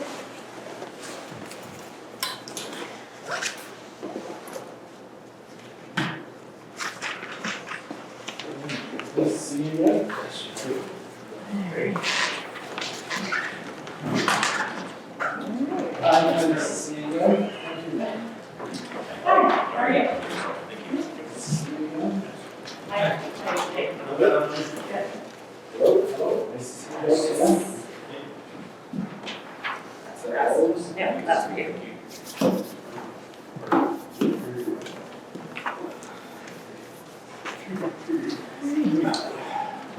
Okay, the floor is yours. All right. So at this point, we're just, Sorry. oh, go ahead, yeah. I'm Doug. Yeah, Doug. Dolby, D-O-L-B-Y. Yeah, Brandy, Berthollet. great. Okay, thank you. Yeah, no problem. So this is, the point of today is just kind of to get feedback on, where council wants to go from here. Yeah, we're just gonna kind of present what the options are and what our recommendations are based on the situation. Yeah, go ahead. Okay, what you have in front of you here is some site plans that were prepared on each of the waste disposal grounds. And we got the property dimensions from the, what was that website called? The Municipal Land Title Office? It's the legal. Yeah, the legal plan, plans. yeah, for Okay, each so what we site. did is we took the legal plan dimensions and then put it over top of the aerial photograph. From that, the ministry outlines that with a waste disposal ground and a waste transfer station, there are certain distance setbacks that are required as per the new regulations. So for instance, on the first page that we're looking at, any roadway, the setback distance is 100 meters. So the red rectangle that you see on the front drawing, the red rectangle is the area based on the Manitoba regulations where you're actually able to place waste. Okay? And then on the other side, 30 meters. Yeah, so there's a 100-meter setback from the roads, and then on the west property line, it's required that you have a 30-meter buffer. From the Okay, so property. you'll see, like, yeah, so at the top, there's a 30-meter buffer down to the south where the red line is, then on the east side, you have a 30-meter buffer on the east side, and then the south and the west is 100 meters. So that's how we come up with the rectangle, okay?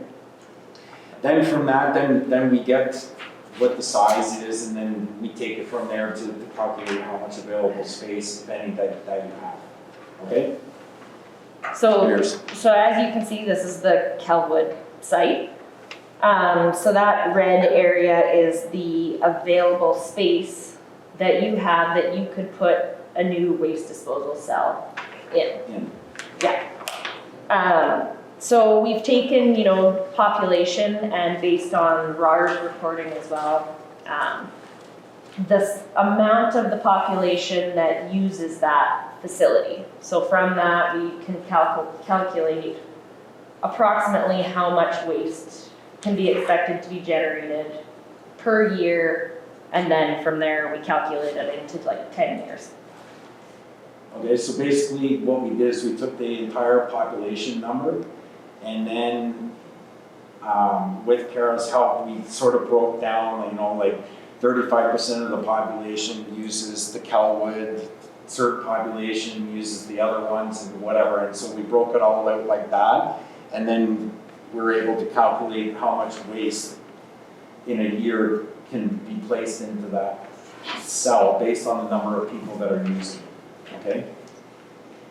So, and then there's always taking into consideration compaction as well, right? So you are bringing in a certain tonnage of waste, but the expectation is that it's going to be compacted a certain amount of times throughout the year. So we take into that, and then the cover material as well takes up some volume space, so that is also calculated in that volume that goes into the cell. So your cumulative 10-year waste mass received at the Kelwood site would be 7,557 metric tons. But from that, there's a certain percentage that would be recycled, certain percentage that is burnt, and then certain percentage that is landfill. That which is landfilled would be 15,114. Cubic meters? Yeah, cubic meters. So the total property size, 45,063 square meters. The setback area, 36,468 square meters. And then, so taking into consideration all the setbacks and whatnot, you have 8,595 square meters left of space to use for A new future, landfill cell. yeah, new landfill cell. Or landfill cells. So we have done, we've constructed a cell for another municipality before, and we kind of use that as a baseline. For a typical class 2 waste disposal cell. Yeah. Okay, and so what it is, each class 2 is only able to receive up to X tonnage of waste a year, and if you go above that, then you have to switch your classifications to go to a class 1.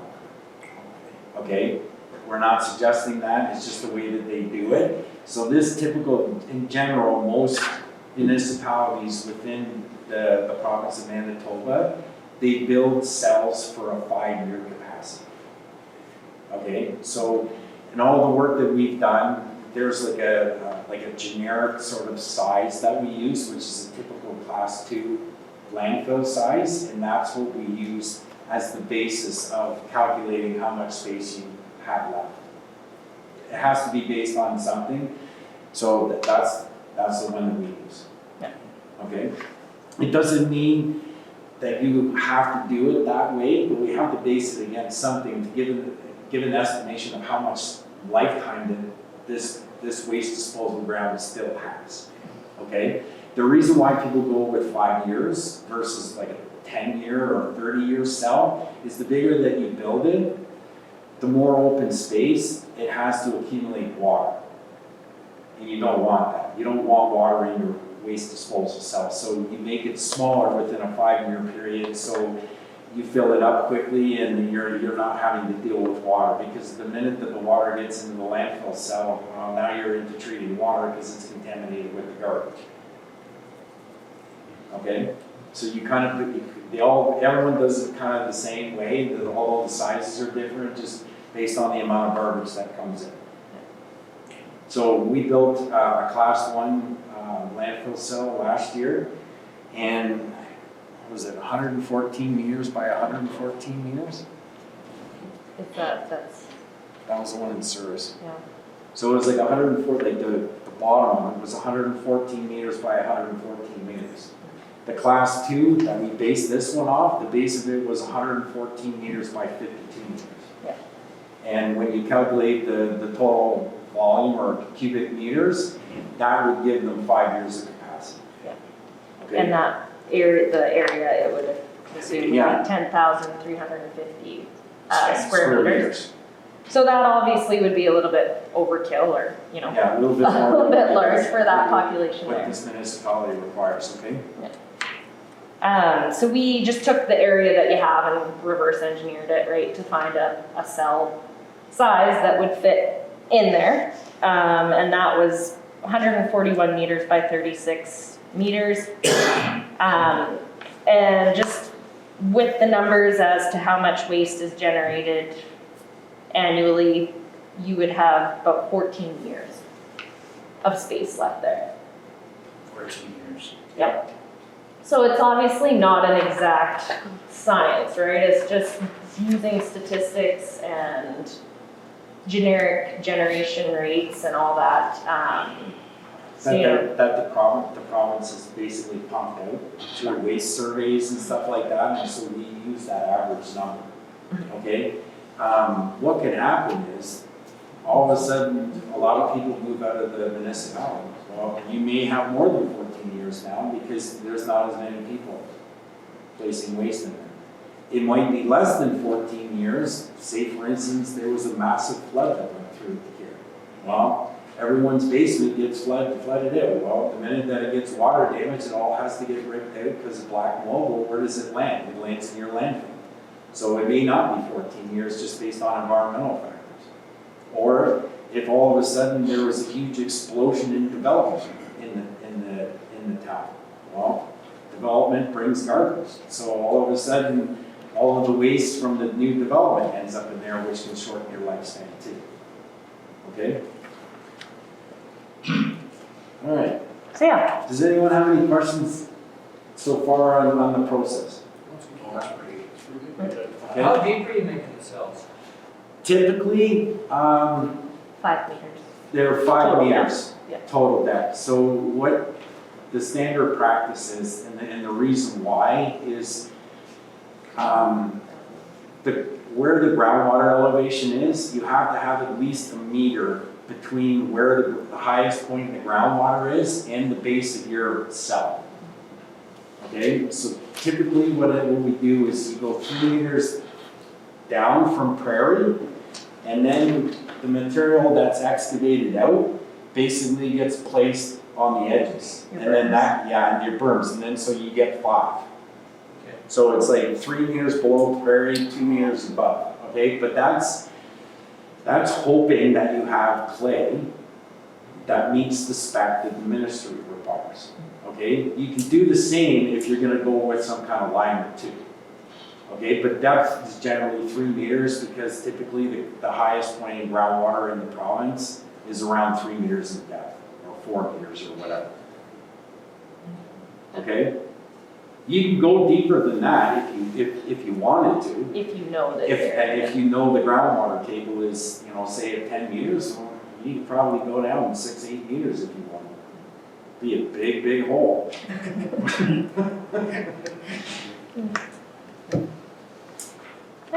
Okay. So that, like, there is options at Keltwood. You have, the one thing that we don't know for certain is whether or not there is usable clay on site. So that could be an option to investigate whether or not there would be. So what we have done at other sites is have a local contractor come in and dig test pits, and we go in and we take a bag sample, send it to the lab, and they tell us. Yeah. They run a test on it to see whether or not there's enough clay in it to provide you with that, it's not really compaction, but it's Seal friendly. to seal it. Yeah. Yeah. Because when I look at a landfill cell, to me, it's a bathtub. It's really what it is. And so you're looking for a material to line it so the bathtub doesn't leak.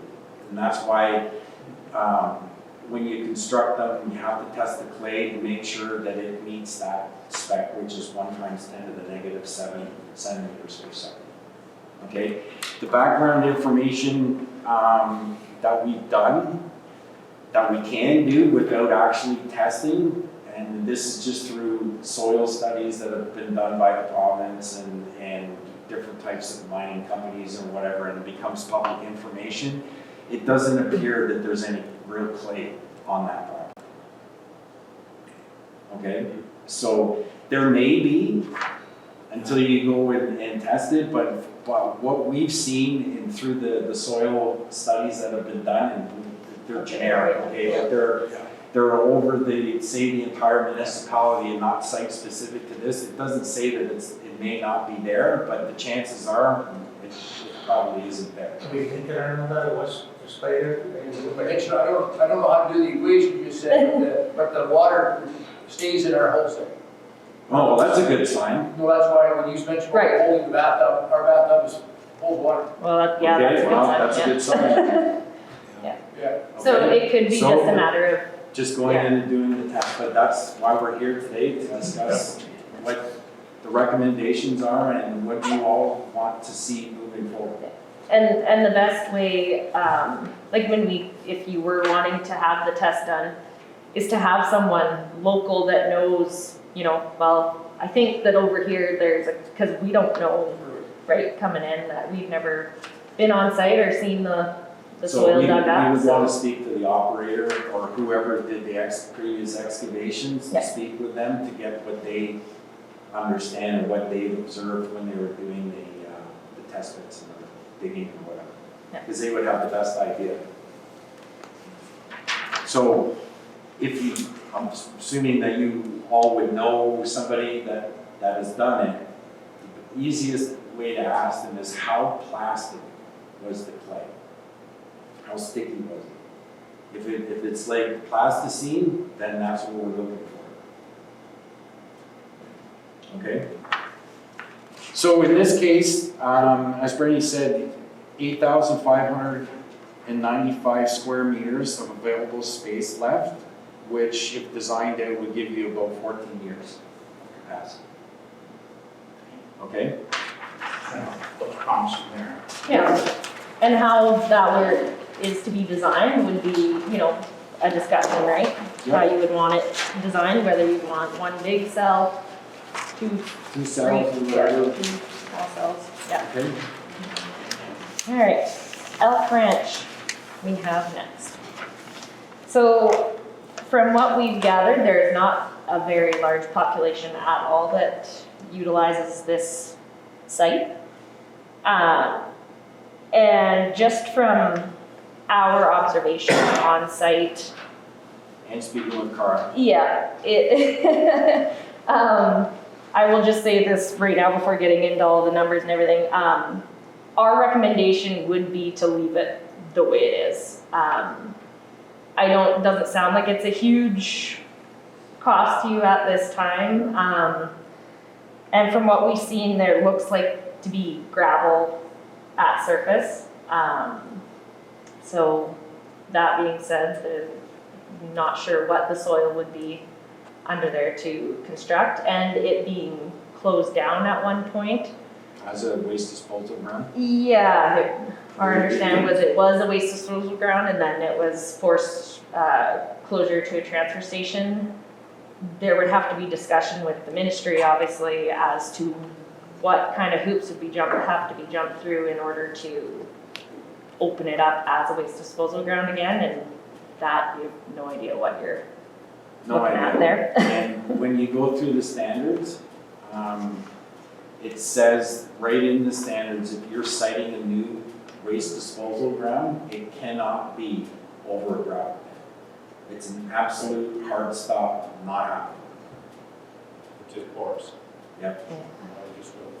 Yeah. And so even if we were to go to the ministry and say, we'd like to construct a waste disposal ground here, the engineering controls that would have to go into making sure that the leachate didn't get into the gravel would make construction of that cell cost prohibitive.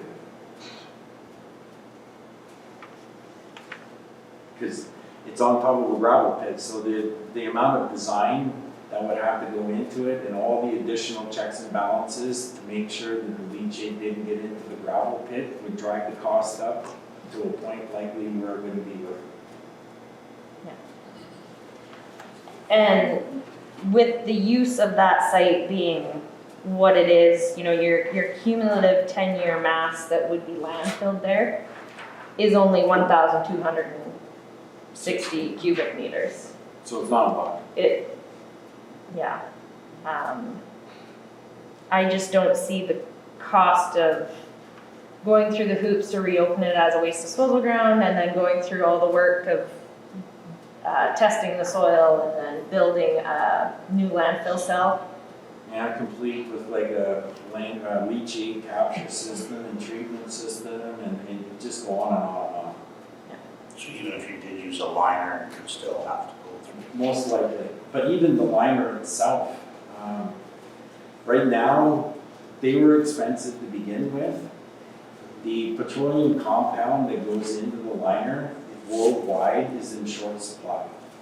And through supply and demand, a year ago, the landfill that we were just discussing about how we base the generic numbers off of, we priced out to put a liner in that. And it was 4 times the cost because of that petroleum product that's in short supply. And I haven't heard anything different in the last years. We haven't really priced one out, but it gets really pricey. Now, there is other alternative ways to do it. We kind of explored one of those with the ministry. They didn't say that they would agree with it, and they didn't say that they would not look at it. Okay? But it may be cheaper. Brenny and I didn't go down to further explore that to see what the cost would be, but there is other alternatives outside of that. Okay? I guess the other thing to mention too is that the topography around the Elk Ranch doesn't really support a landfill site. There's very little flat space there. It's when you drive in, you're going up a hill and then it's, you know, kind of hilly around it. So that wouldn't be easy to use either. Does anyone have any questions on that one? Great. Eden. There is 2 documents for Eden. You'll see the very last page there. So this is, the blue outline there is what we obtained for the legal site boundaries. So it actually, you know, you've got the landfill portion there and then the southern portion, which, speaking with Kara was the gravel pit. So you'll see there as well that like the top part there, the red is just depicting all the roads. And then the southern portion is where you would have space based on the setbacks as to where you could put a cell, but as Doug mentioned before, it's in a gravel pit. Yeah. I'm not really sure the ministry would, even though there's some technicalities. Okay, so we're just going to go back to this page. One thing that I should have mentioned at the beginning is there's no fault here. Okay? When these landfills were sited, it was before these regs came. Now they came out with the regs with the setbacks, and when we look at this site, none of the site is in compliance because the site, Not better. it's not. Okay, now the municipality, in my opinion, can't be reprimanded for that because this was in before the regulations came in. So it kind of gets grandfathered. Now when we look at this, the second page of the total property, the gravel pit is under the same legal number as the waste disposal ground.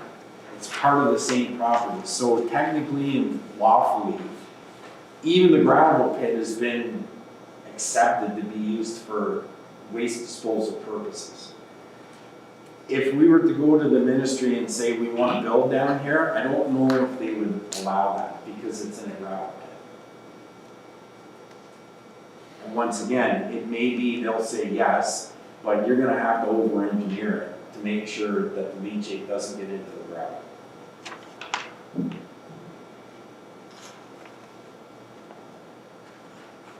We don't know yet. So that would be one question to ask them, if that was what the municipality wanted. Okay?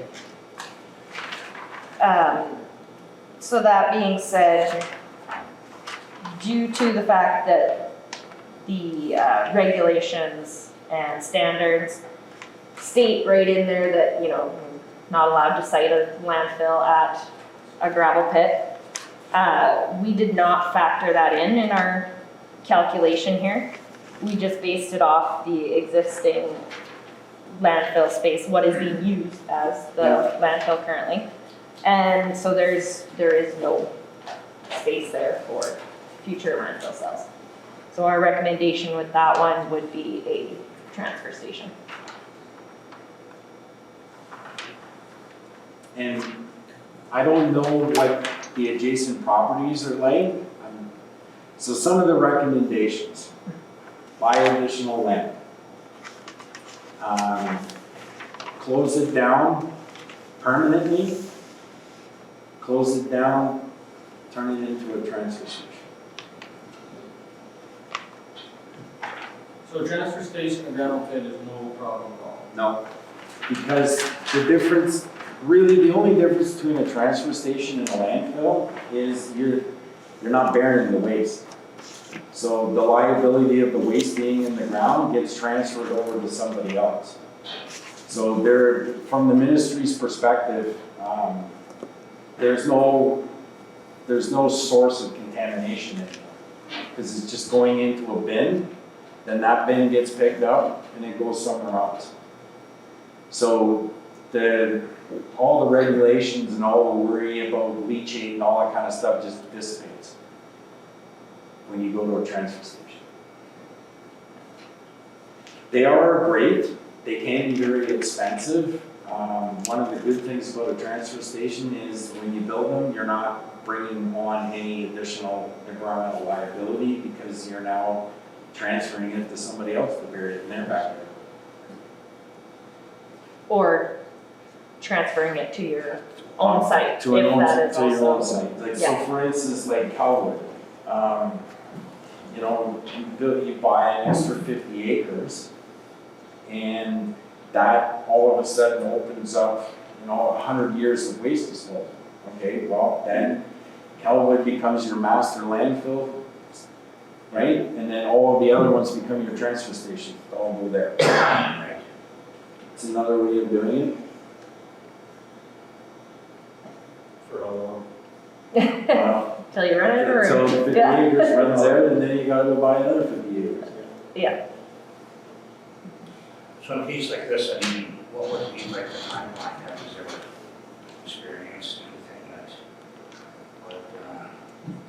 would we be shut down X amount, or what? You have X amount of time for a plan? Okay, so another municipality just went through this exact same thing with us. And we understand that the municipality doesn't have a golden tree in the backyard where they can pick off millions of dollars whenever they want to go and pay for this stuff. When we spoke to the ministry, they got a copy of our feasibility study, and they said, okay, it looks great, we're all in line with your recommendations, when are you gonna do it? And we just said, well, we have to put a plan together to execute all of this stuff, and it'll all get done, it's just a matter of when. So our recommendation to the municipality was, okay, we'll plan out all of what needs to be done on each of your landfills and the regulatory process for all of it. We'll give you estimated costs to complete each of the phases. And then once we get to that point, we'll come back and we'll meet with council or the CAO, and we'll figure out how much you wish to allocate each year for the next 20 years of your budget to do this work. Nothing says that you have to get it all done in a year. Nothing says you have to get it all done in 2 years. The ministry has to recognize the fact that when they change the regs, it's going to take time for the municipalities to be able to pay for it. So what we do is, our recommendation is like, if you think you can do it in 10, let's go in at 15. And if the ministry comes back and says, no, you can't, 15 years is too long, okay, well then we'll do it in 10. And we would map it out in a way that, you know, what needs to be done first, Yep. obviously. What's the triage kind of, right? So this has to get done first, because if this doesn't get done, it doesn't make sense, all this other stuff doesn't make sense. So in their case, they had one property that could be their master landfill. So in this case, the first step is to build that cell. Then once that cell's done, then all of the other waste disposal routes can go under what's called a temporary transfer station permit, where you have a bin dropped off, everyone throws their garbage into the bin, and the recyclables stay exactly where they are because they never get buried. And then those bins get transferred to the master landfill. And after the master landfill's built, then the subsequent years afterwards, those landfills all get closed down, and then they get turned into transfer stations. So, and when we were talking to them, it was like, okay, maybe we'll go 15, 20 years. When you say to build a master site, it's just a question, like, so the septic field, you have to have a certified septic installer.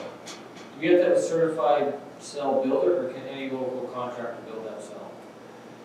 Any local contractor can build it. So the ministry now, before anything gets built, it has to be done by an engineer, and it has to be stamped. So as long as the contractor can read plans, that's all you need. Yeah. It doesn't have to be some big contracting company out of Winnipeg that says, no.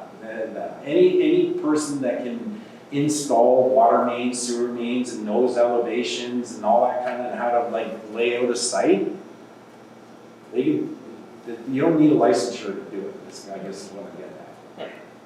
That's a good question. So we can do it ourselves, basically, as long Yeah. as. If you have the equipment and Yeah, the manpower, you know how to do a layout. Robert's confident, lived there for all his life. I was just asking if there's any clay, because I do know of a problem. You do know there's a perfect clay site. Yeah. It's not too far away. See, and the other thing is too, if you have a property that has clay on it, there's nothing that precludes you from excavating it out from that property and import it to your landfill. You can completely do that. The only reason why sometimes it doesn't come up is because it costs more than when it's on the actual site, because now you have to transport it. Right. And you may have to buy it. but if the property belongs to the municipality already and you're not having to buy that clay from anyone, And then you have the trucks, and you just save yourself a whole lot of money. How thick would a clay, like something like that, be? Meter. A meter? yeah, you don't want a meter thick. So anything underneath it can be whatever it is. Okay, you know, it can be sand, it can be whatever, but you have to have 1 meter thickness perpendicular.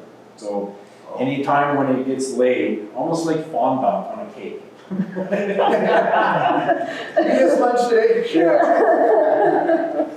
It's like fondant. And of course, it's it's a gotta be meter thick, inspected. and it's all gotta be laid around it, and then it's gotta, once it's been packed, it has to be tested again. Okay, it doesn't matter where it comes from. So if there's somebody that wants to salute that, there's your clip. Or if there's a new development that's coming in and there's a stormwater detention or retention pond that's gonna be built and it's got clay, there's your clay. And those are really big pile. What's that? I said one of the colonies got a really big pile of it right now. There you go. Sure do. It's bigger than 4 of these buildings. Really? So that's something we'd have to test too, like, Yeah, it would, yeah. All that testing, same thing. Yeah, well, and even, once again, if the pile's above grade, you guys could even, I can tell you how to do it, and you guys could even do it yourself and save the extra cost of us coming in and collecting it for you. Yeah. It's pretty straightforward. You get a great big heavy bag and you put a 5-gallon pail worth of dirt in the bag and then you send it to a material testing lab in Winnipeg and they'll do a soil hydroconductivity test for you. Yeah. And that's what you need. And we have had, where we did the test pit and sampled the clay that way, and it initially failed. But that was at, what was it, 95%? Yeah, 95% Proctor. Right. So we just bumped it up to 98% Proctor and it passed. So when that You cell guys is know built, what Proctors are? It's, so you have a vibratory roller and you go back and forth like this and then they bring a nuclear dissometer in it and then they test it and they tell you how much compaction you achieve. The standard is 95%. 98% isn't a whole lot more after. And most of the time when you have the material testing labs come out to do the Proctors, they're always way over 90% or 95% anyway. So some people would say, well, it's gonna cost more because you have to compact it to that. My opinion is it's really not. It's not that much more. You put in lifts, Pardon me? we put in lifts like 6-8 inches or 150 millimeters, so that's Yeah. an inch? yeah, 6. 6 inches, yeah. Yeah, Yeah, 6 inch lips, yeah. Yeah. Do you know offhand, I'm just curious, lagoons, are they up to the same spec? Yeah, They are the same spec? yeah, they're all asking for the same thing, so any of your wastewater treatment lagoons, eventually they're gonna come after you for that, to make sure that your lagoons are tested and they have a soil hydraulic conductivity of 1 × 10 to the negative 7 centimeters per second. The same as the. Yeah. Okay, all the hog barns, all the hog wastewater lagoons, all the same. I think maybe the lagoons maybe had that standard Before. already before, yeah. Well, not the ones that were built in the 60s, Well, but yeah. But the new, The newer ones, yeah. regulations, yeah. The reason I'm asking, I know Neepa built a lagoon here 2 years ago or whatever. They did a bunch of clay testing and a lot of clay didn't pass. Nah, And it yeah. looked like good, hard blue clay did not pass that. Well, and that's the importance of having it tested before you even work with it to Yeah. know. to 'Cause know that what really proctor to get it at in order, because they may have packed it to the 95% proctor. If they had gone to like 98, they may have got it. So you say the ministry would recognize that you just can't do this overnight, Mhm. Yeah, but as long as we come up with a plan. yeah, A timeline. a timeline and a plan. Yeah.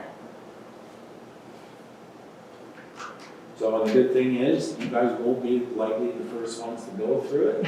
So we're already kind of going through the process with another municipality, so they'll be the guinea pigs. They'll learn from them, they'll be able to tell you guys what things to stay away from and whatnot. It's sure good to know this, right? Well, it's hard because until this is done, how do you know where you stand? You don't. So now you know where you stand. And now it's much easier to put a plan together and move forward. So when we were talking to Carl about right? Yeah. Or we can maybe buy some land that's not very far away. Pretty sure the taxpayer would help us out because it's an ideal clay spot. Okay. It's another option. And that's near Eden, you're saying, Yes, it's not correct? too far, a few Yeah, minutes. okay. We talked about that for years.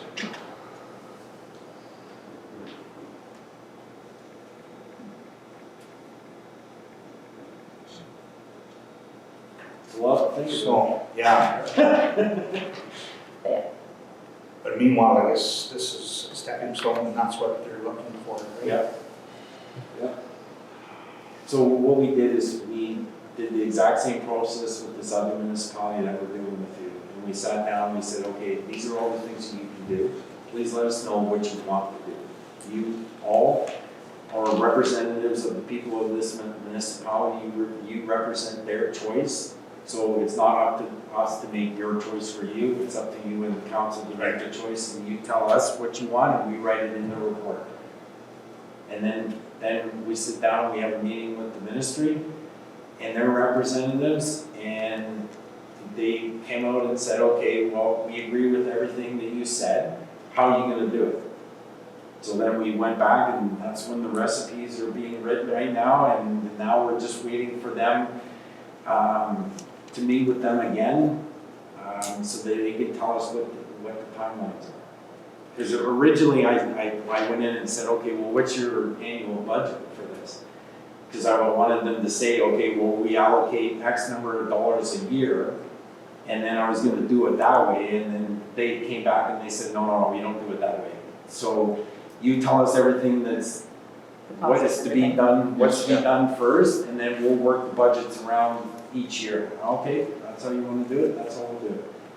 And then once this document's done, this will be submitted to the ministry, and when they say, okay, we agree with it, the only thing is, once the plan is submitted, you cannot go against the plan. You can't. Now, obviously, things change and stuff like that, but they will hold you to the timelines. So we gotta come up with it pretty good. And that's what I'm saying. That if you think you could do it in, say, 10, go 15. If you think you can do it in 15, go 20. Because, well, you know, I all know what bartering's like. You don't go in with your lowest price first, because you can't go up from there. So we can let some time come back and give you, right? Oh, Like a few months, like, when they're not gonna shut us down. Please also understand, this has never happened in the province. Never. We've never done this. And so, even the people that work there, they're trying to figure out how to do this. Their own people. Their own people are trying to figure out, because they don't know. All they did was they recalled all the permits. Then everyone had to update the permits, and then when the permits came back, that's when they put in all the new stuff. That's how it happened. and they're still figuring out how it's all Gonna gonna, shake it. yeah. Okay, so they made a mess before they realized how big the mess was gonna be. Said, I'm with a 3-year-old. This happened about 20 years ago. They were trying to force municipalities also. And some went, that's when Evergreen landfill got created then. Okay. And we sat down with some other people, right? Remember that, Robert? And they told us that we didn't do this and that, and we visited them. Or they visited the sites, and then they seen the test wells, but they never did no sampling themselves, right? They were supposed to. And they thought it was suitable conditions, right? Right. So it was just backed off. Yeah. Till now, recently, right? Yeah. So I think the recall for all the permits, I think, started in 2016 for class 1s. And then 2017 was class 2s, and in 2018 it was class, no, that's not right. 2017, 2018, 2019, 20, yeah. So it went 2018 class 1s, class 2s, 2019 class 3s, 19, and then transfer stations were the last. And so now with all the new permits, then they get you because they say you have to be in compliance with your permit. Even though all the time before you never had to do any of that stuff. And so now they're basically at a point where if you don't comply and you don't get your waste disposal grounds, they'll shut you all down and then expect you to hire a private contractor to do it all for you. Do we make a timeline for ourselves, or they give us one? Yeah. So, and like the way that I've always dealt with the ministry is, okay, I accept and I acknowledge your rules, but you also have to be compassionate with what's going on within either that corporation or that municipality, and they don't have the money to do it in a lot of cases as fast as what you wanted done. Right. So this is the best you're gonna get. So you better get good with it, just like how you have to get good with your new rules. Okay. Well, this is very good information.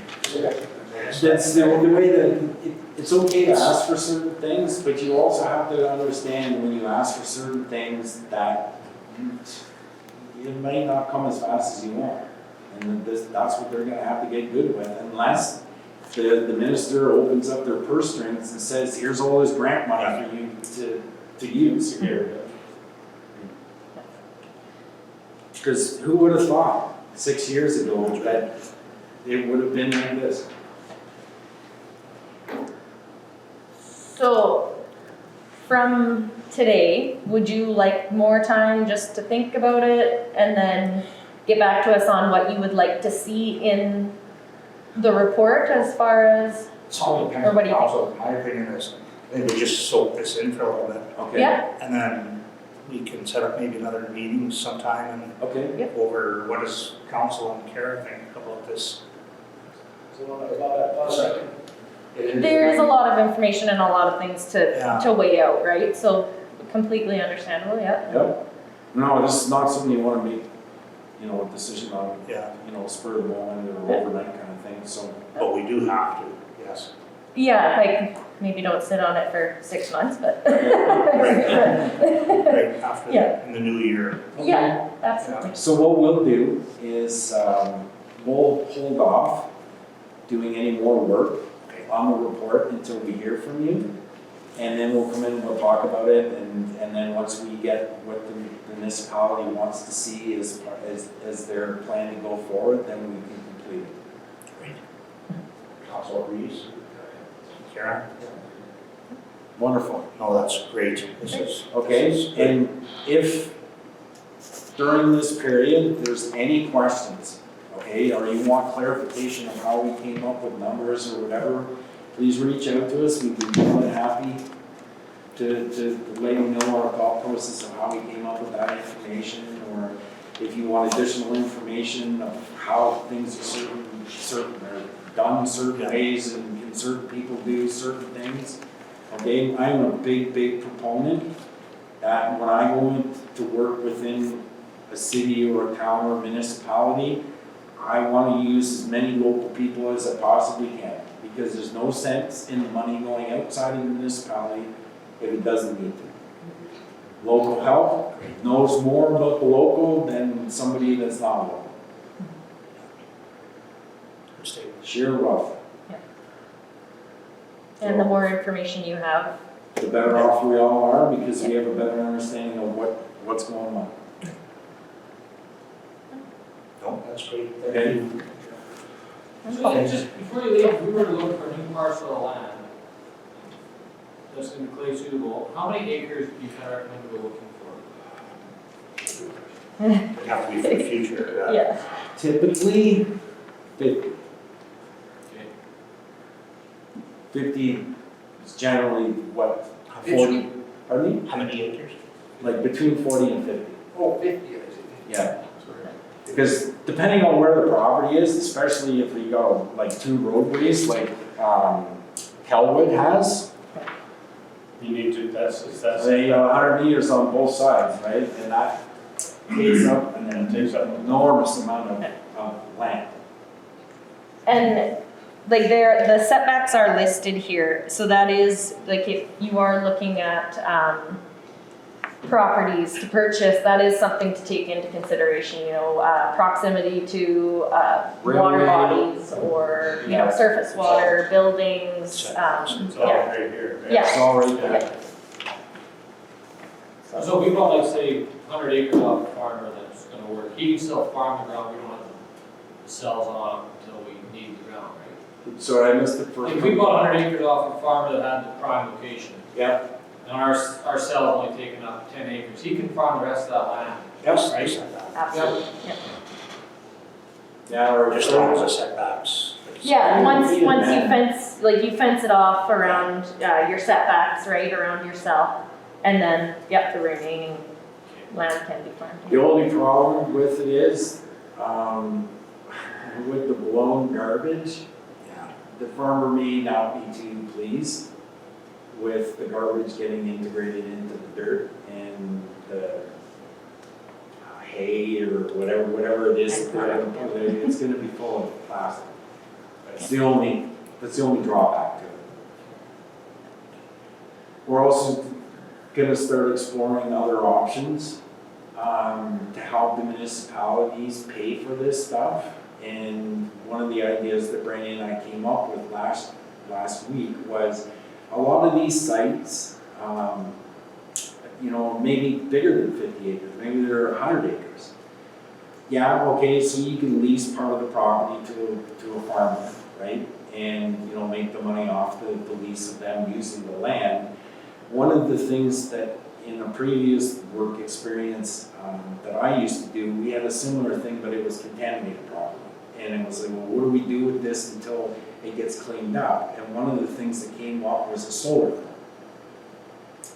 Okay, and so the premise was, when you buy a contaminated site, it's gonna take you about 5 years to get all the permitting done, to get all the design of how you're gonna clean it up before you actually start construction.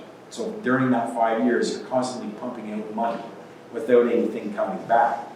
But the property's there. It's underutilized, it's not making any money, it's sucking money from you. So how can you get money back into the property to help you pay for it? Well, we came up with these solar farms. So you go out and you've all probably seen them where a person buys a set of panels, they put it on their property, and then they use the energy off it, and any energy that they don't use, they send it back into the grid, and then they get paid for it. Well, in this case, say for instance, the municipality went out to buy and bought 100 acres. Well, it's gonna take you like 60 years before you build that out and put garbage on it. Well, if you put a solar farm there, that thing would be generating income for you for 60 years while you're waiting for it to be able to bury garbage. Lots to think about. Just to put one more. Yeah, just for one more. I haven't done enough, I don't know. No, it's just an idea. It's just an idea. But that's something we're gonna be looking into in the new year and seeing what kind of grant monies and what Manitoba Hydro will give for credits, and start crunching the numbers to see if it makes sense, and if it does make sense, how do you make it even more sense for the municipalities to put it in? And how much revenue can they potentially get off of it? Okay? Any other questions? I used to have for computers. Okay.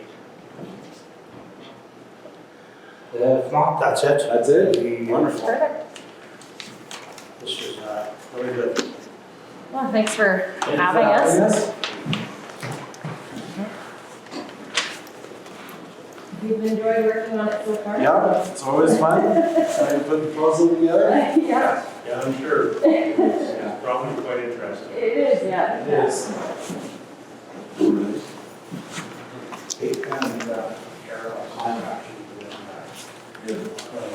We'll get you in touch. Right on, you betcha. How long ago we were able to say, some semblance of where we sit at? And if you guys have any ideas, we are totally open to hear any ideas that you have to come up with to try and cut costs or shade costs or, add some kind of value, additional value to all of this. Always open. Recover costs. Yeah, recover costs. They would be recovering. Yeah. No, thank you for coming. You're welcome. Have a good day. Yeah, you too, take care. Yeah, you bet, yeah. Merry Christmas. Yeah, thank you. Thanks, everyone. Thank you. Take care. Have a lovely day. This just has to deal with the next election, right? 2022 municipal election. So just a little bit of housekeeping, like Kara said. So Is this the only name that you have on the list? Just curious, this lady. That is for the voters list. Right. Yes, we only have one delegate, one person that goes Okay. helps us collect information. Sure, okay. So this is we, the council, agreed to hire and Zoop to prepare the 2022 voters list for X amount of dollars plus mileage. Do you know what we paid in the past? 1,500, okay. And what does council feel? 15 enough? So we're going to go the same number plus mileage. It's plus mileage, right? Plus mileage. So that would be a boost anyway. I mean, it would be higher probably just because of fuel than it was 12 years ago. Our mileage is set, right? Oh, is it? Yeah. Oh, so we get, I see. So that was for the outcome. 4 years a week. Do you want to increase it? Leave it the same, what's the will of the council? How much was it last time? 1,500. 15. Plus or minus the same. Correct. That's the mileage. Correct. And this is mostly done on the phone? I think it's both. I think she does visit. There's changes too, right? If she can't get hold of somebody. And the majority of the colonies, I think she goes and visits, if I remember.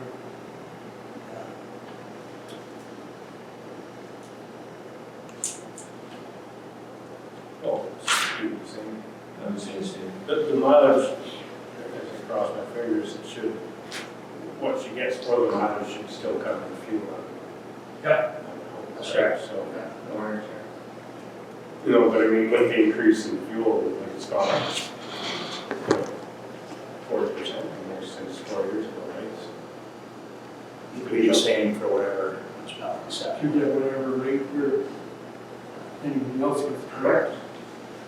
So 1,500 it is by the will of the council. Okay, we, the council, agreed to hire and to prepare the 2022 voters list for 1,500 plus mileage. Can I get someone to move on that? Robert Scott. And second by Bruce Fuller.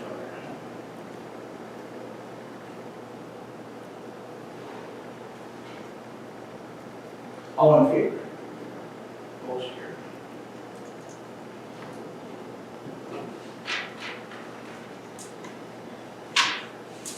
And the next one is, whereas section 10(1) of the Municipal Council and School Board Election Act requires each municipality to appoint a senior election official, CEO, who will be responsible to manage and conduct all aspects of municipal elections.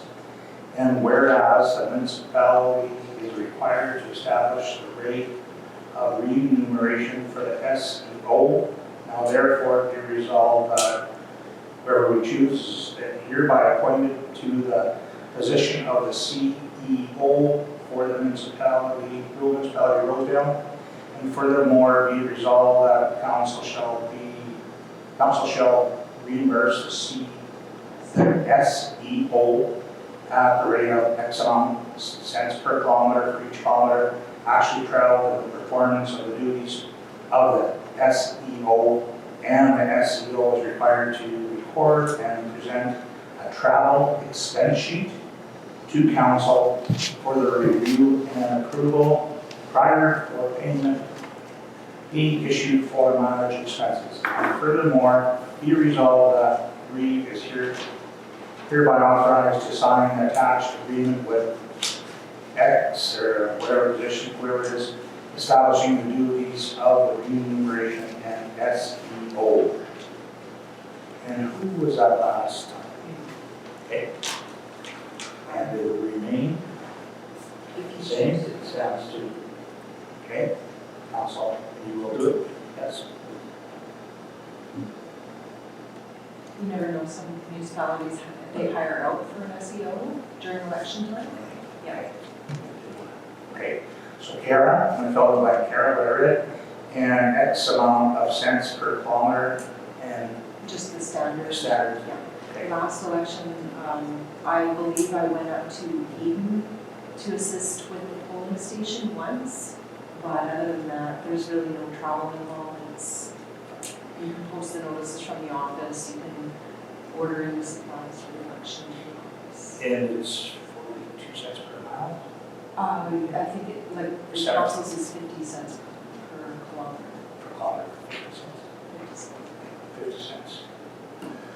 Okay, Kara, so I read all that out, so I bring Kara, 50 cents per kilometer, and Kara. And Form 2, yes, I will fill this out. So I need somebody to move on this. Ernie and furniture and costume, thank you.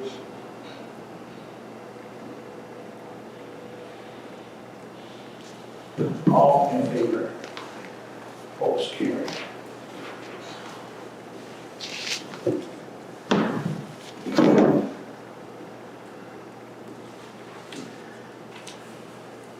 I'm just going to fill this out.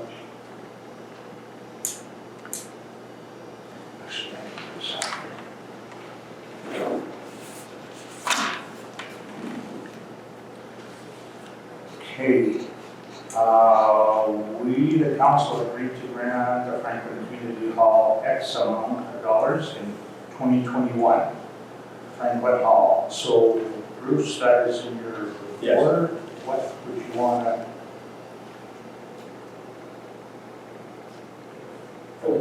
Franklin. You were going from VLTs, right? That's correct. So I just said 2,000, I mean, nobody else needs to feel they need to contribute. It's just that they can't hold their functions yet. Okay, so Ward 3 is 2,000, correct? Yes.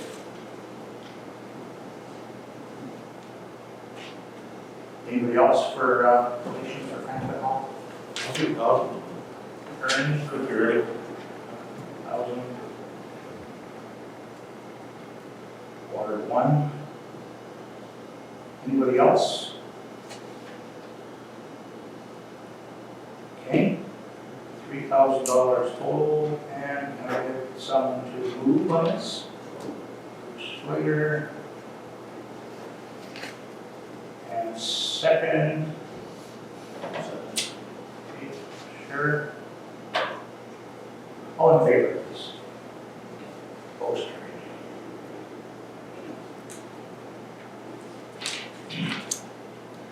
And we have another one, we, the council, agreed to grant the Spring Hill Hall X amount. And Bruce, I was in your ward also, do you have something in mind? Yeah, 600.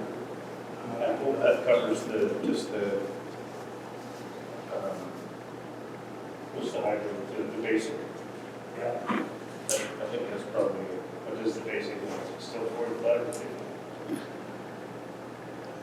Something like that. Okay, anybody else? Okay, can I get someone to move? Ross? Fire? Second. Ron? All in favor?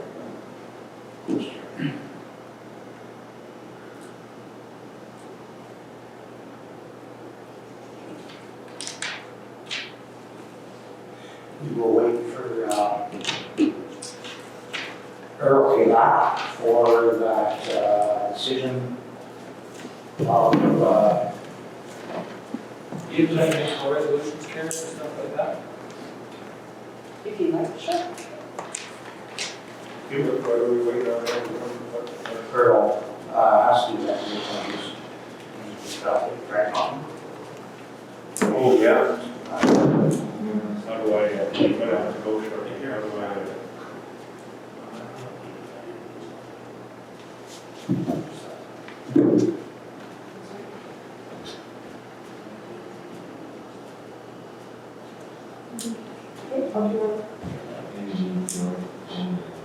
I'm on the side of the people that have concerns.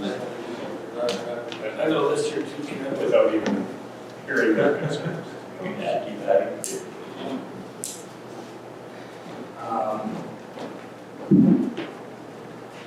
Our next one is that we, the council, agree to request administration send a letter to Calwood LUD committee to address concerns regarding community meeting procedures, and request submission of service plan, and request submission of rules of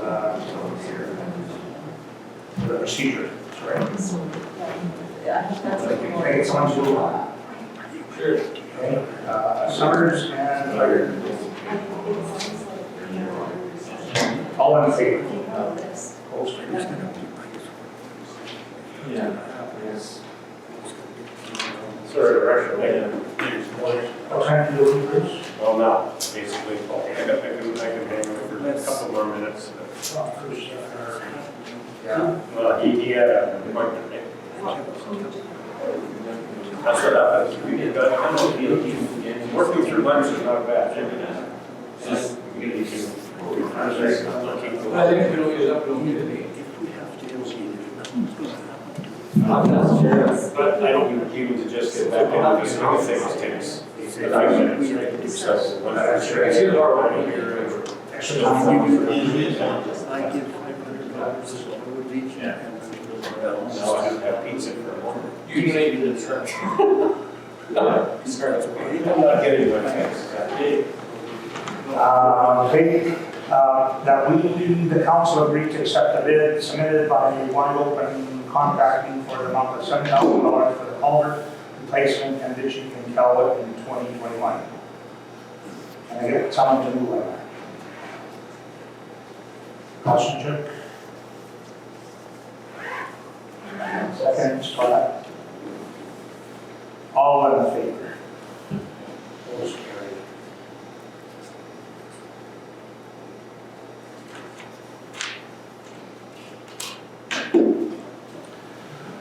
Okay,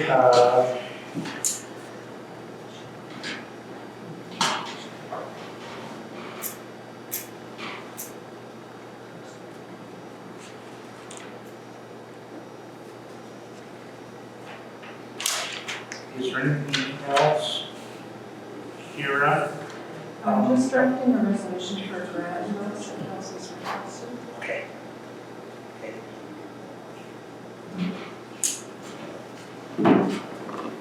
I'll fill a sheet out.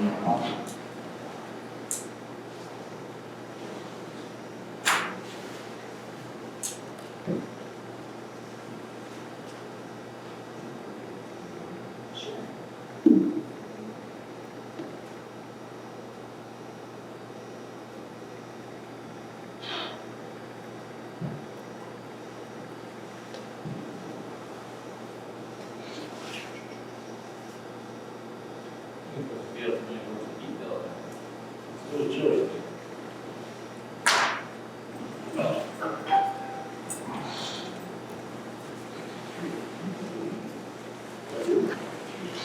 Okay.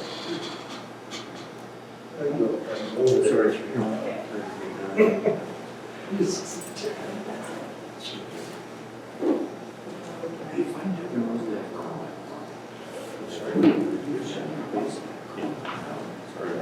Oh, I sent you a text. Okay, that's fine. I sent you a text.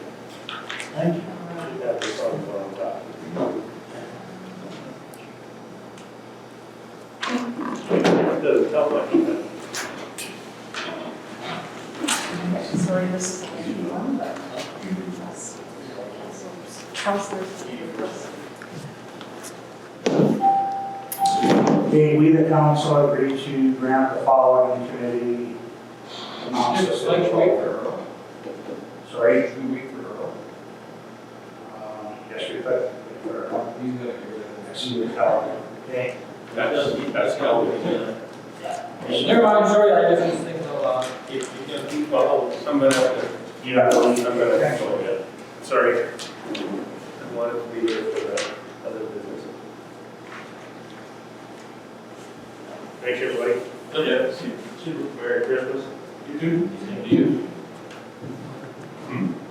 Yeah, thanks. Anything else? Who's got some fees outstanding? If, council wants to make camera for this employment updated. Right.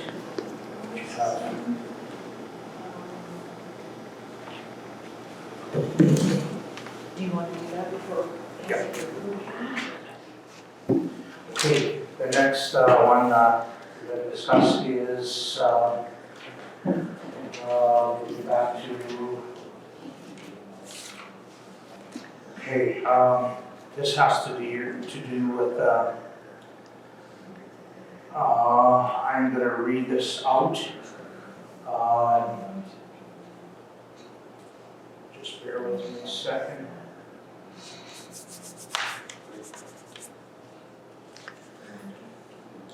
Discussion on Ridge Road welding. Do we want, Jeff is probably not in still.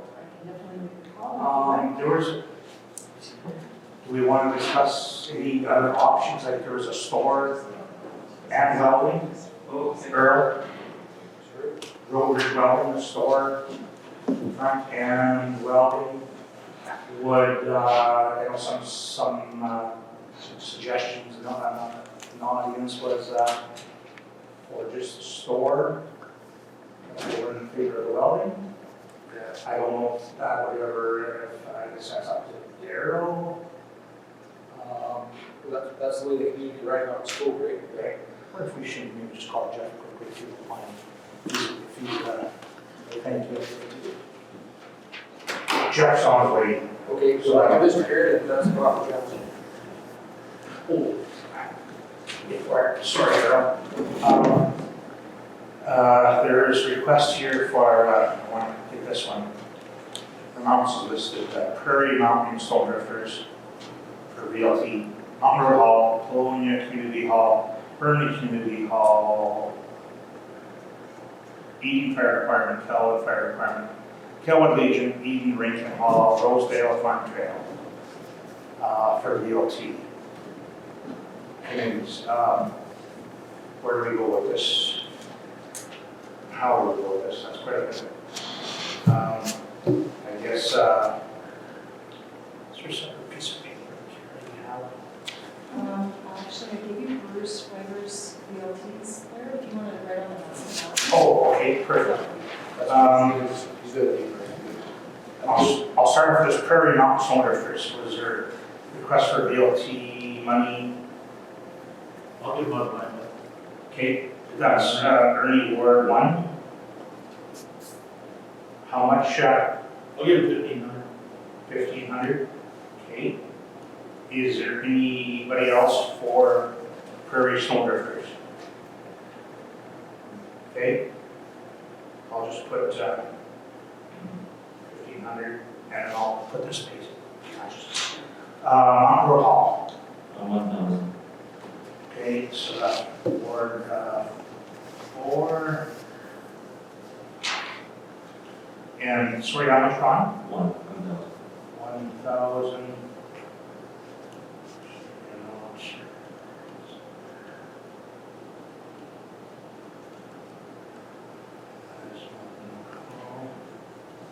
Anybody else in Mountain Road Hall?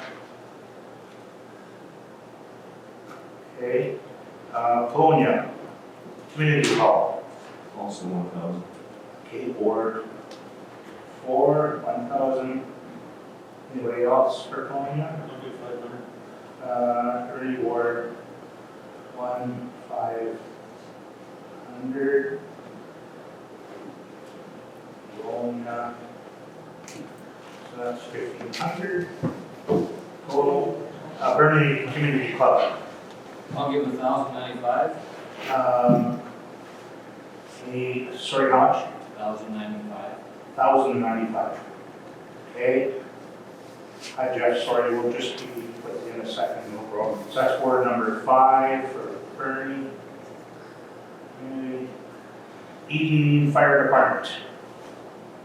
I'll give 1,000. 1,300. Ward 5 for Eden Fire. Anybody else for Eden Fire? I'll give him 400. Okay, ward number 1, sorry, how much, Randy? 400. 400.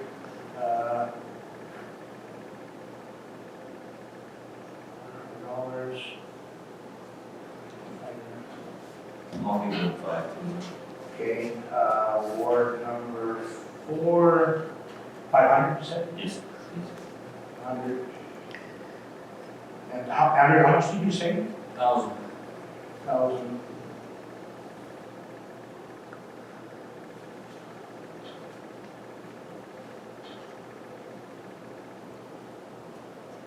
So that is 1,900 for E.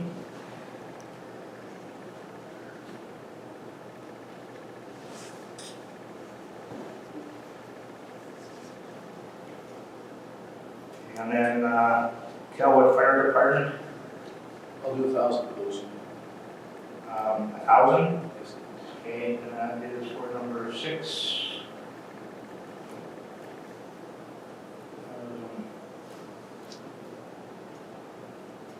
I'll give 1,000 as well, man. Oh, 1,000 as well. 500 for me. Okay. 1,000. Andrew is 1,000. Ward number 5, and Ernie is ward number 1. 500, Ernie? Yeah.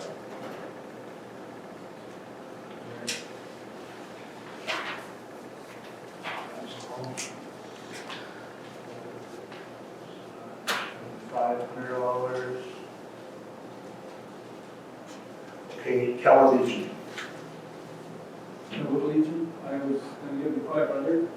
Television. Okay. Robert is word number 2, and $500. Anybody else with television? 1,750. Oops. Earl, how much? 1,750. 1750. 28 cents. Just kidding.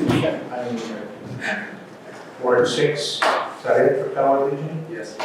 Okay, so that is $2,000.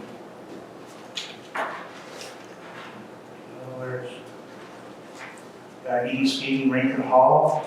That's me, and I was gonna clean my account out for what's left. Okay, how much is that?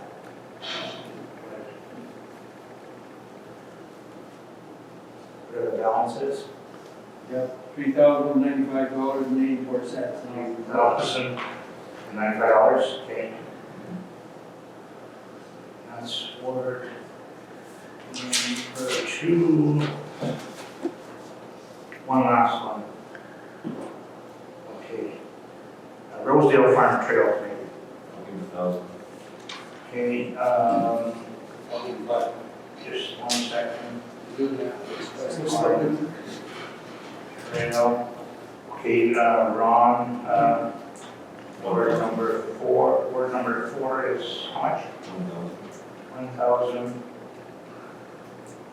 Who else? Pardon? Word number 1 is how much? 500. 500? Okay. And is that it? Okay, $1,500. Okay. Are we just going to read the council agree to grant the following committees, grant money listed below? Prairie Mountain Snow Drifters, 1,500 total, Mountain Road Hall, 1,000, Colonial Community Hall, 1,500, Bernie Community Club, 1,095, Eden Fire Department, 1,900, Kelwood Fire Department, 2,500, Kelwood Legion, 2,250, Eden Rink and Hall, $3,095, Rosedale Farm Trail Committee, 1,500, and all of the BLT monies are spread here on this paper. Can I get someone to move on that? Ron, Aaron, Kossichuk. Aaron, sure. And all in favor of this? Opposed, Aaron.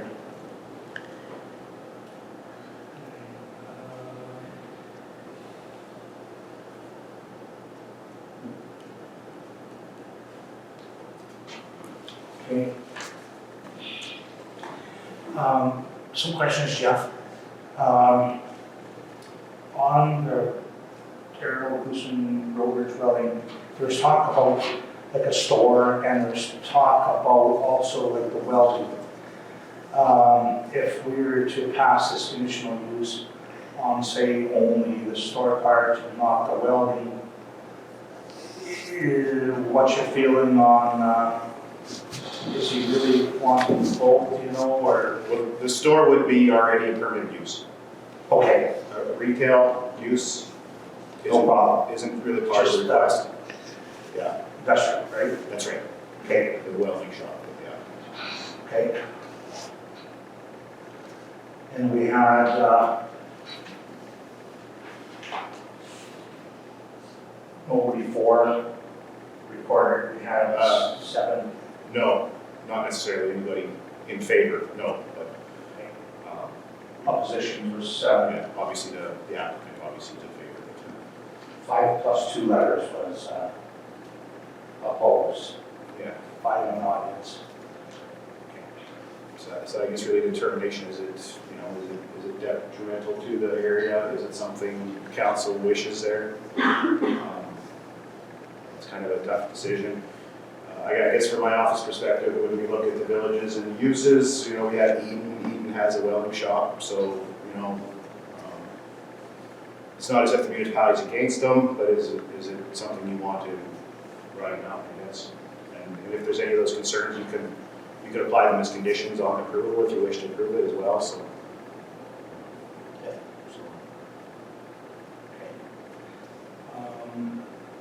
Yeah, Eden's been around for many. Yeah, so how it started there, I don't know, like I said, it's just kind of something been there, but I guess just one way it is a bit of a precedent setting, right? If it was ever something that could be challenged, is why do we want it here, but we don't want it here, type of a decision, right? So, but I mean, that's council decision, and we know that when Eden's been there for a long time, and so.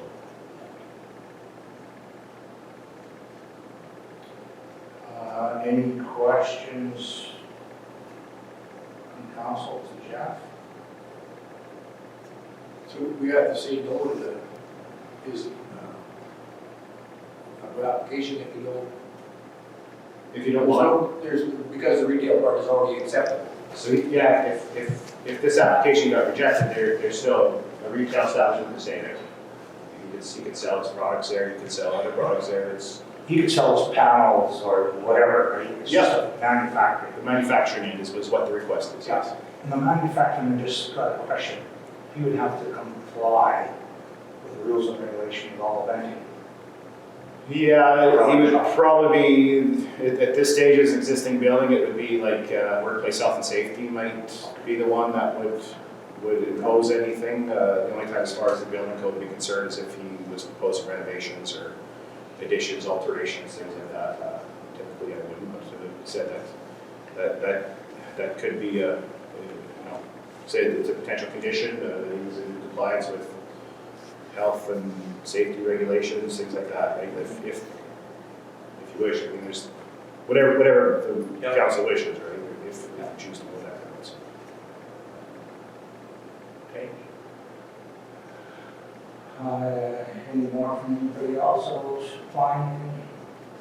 I guess my comments at the hearing there was just in regards to, just to kind of give you an idea of what could be approved there without any, you know, it's just kind of not necessarily similar, but they are also other items that would bring noises and it's a hard thing to determine what is excessive noise and what is excessive.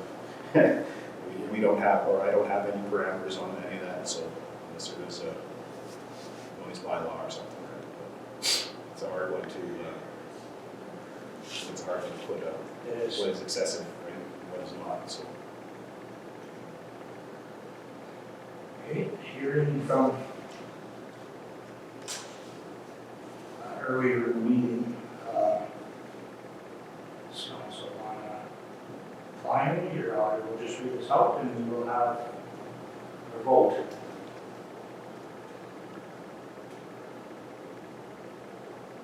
Okay. Whereas the hearing was held on Friday, December 10th, 2021 to hear representation For or against a proposed conditional use request by Darrell Houston of Ridge Road welding on 10/31/54 PTH 5 Ragged Mountain Lot 4, Block 2, Plan 618. And whereas there was representation for and against a proposed conditional use request.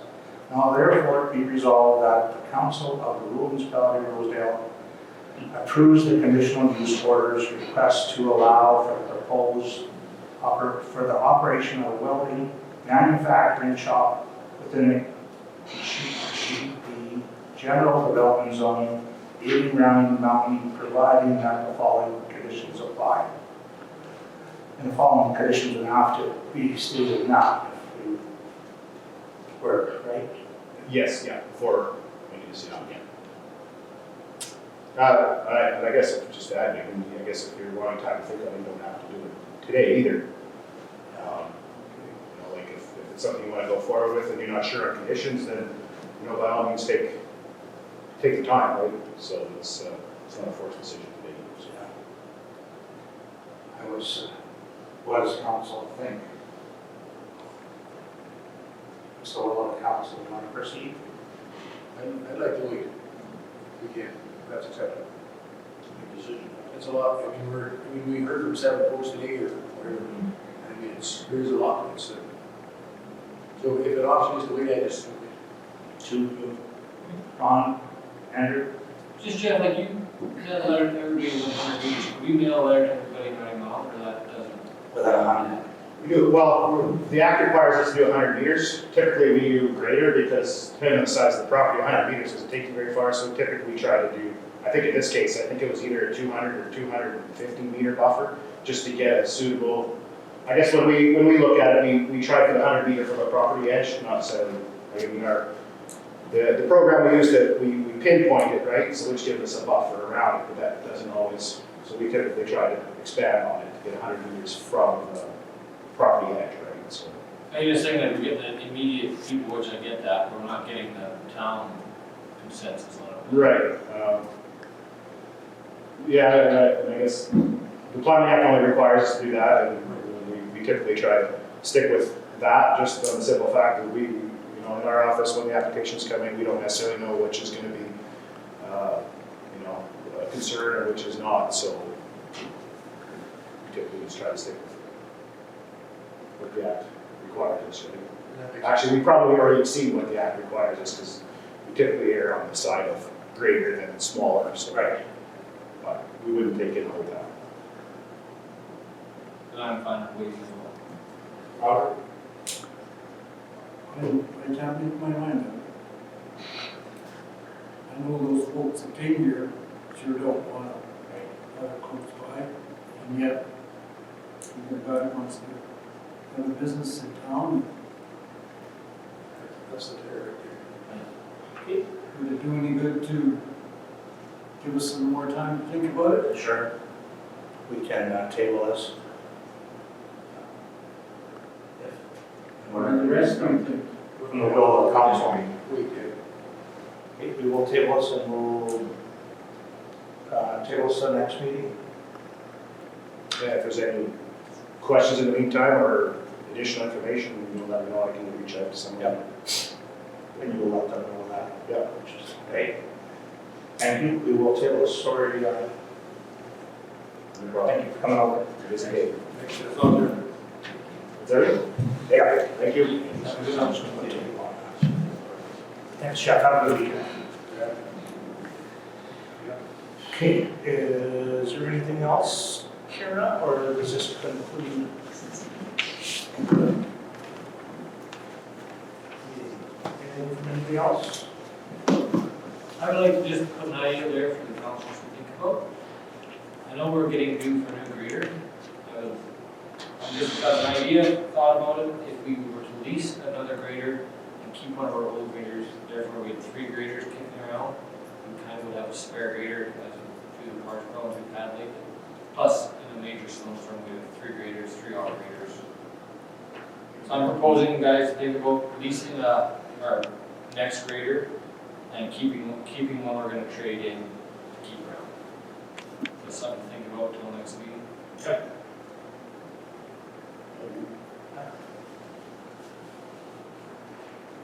Okay, we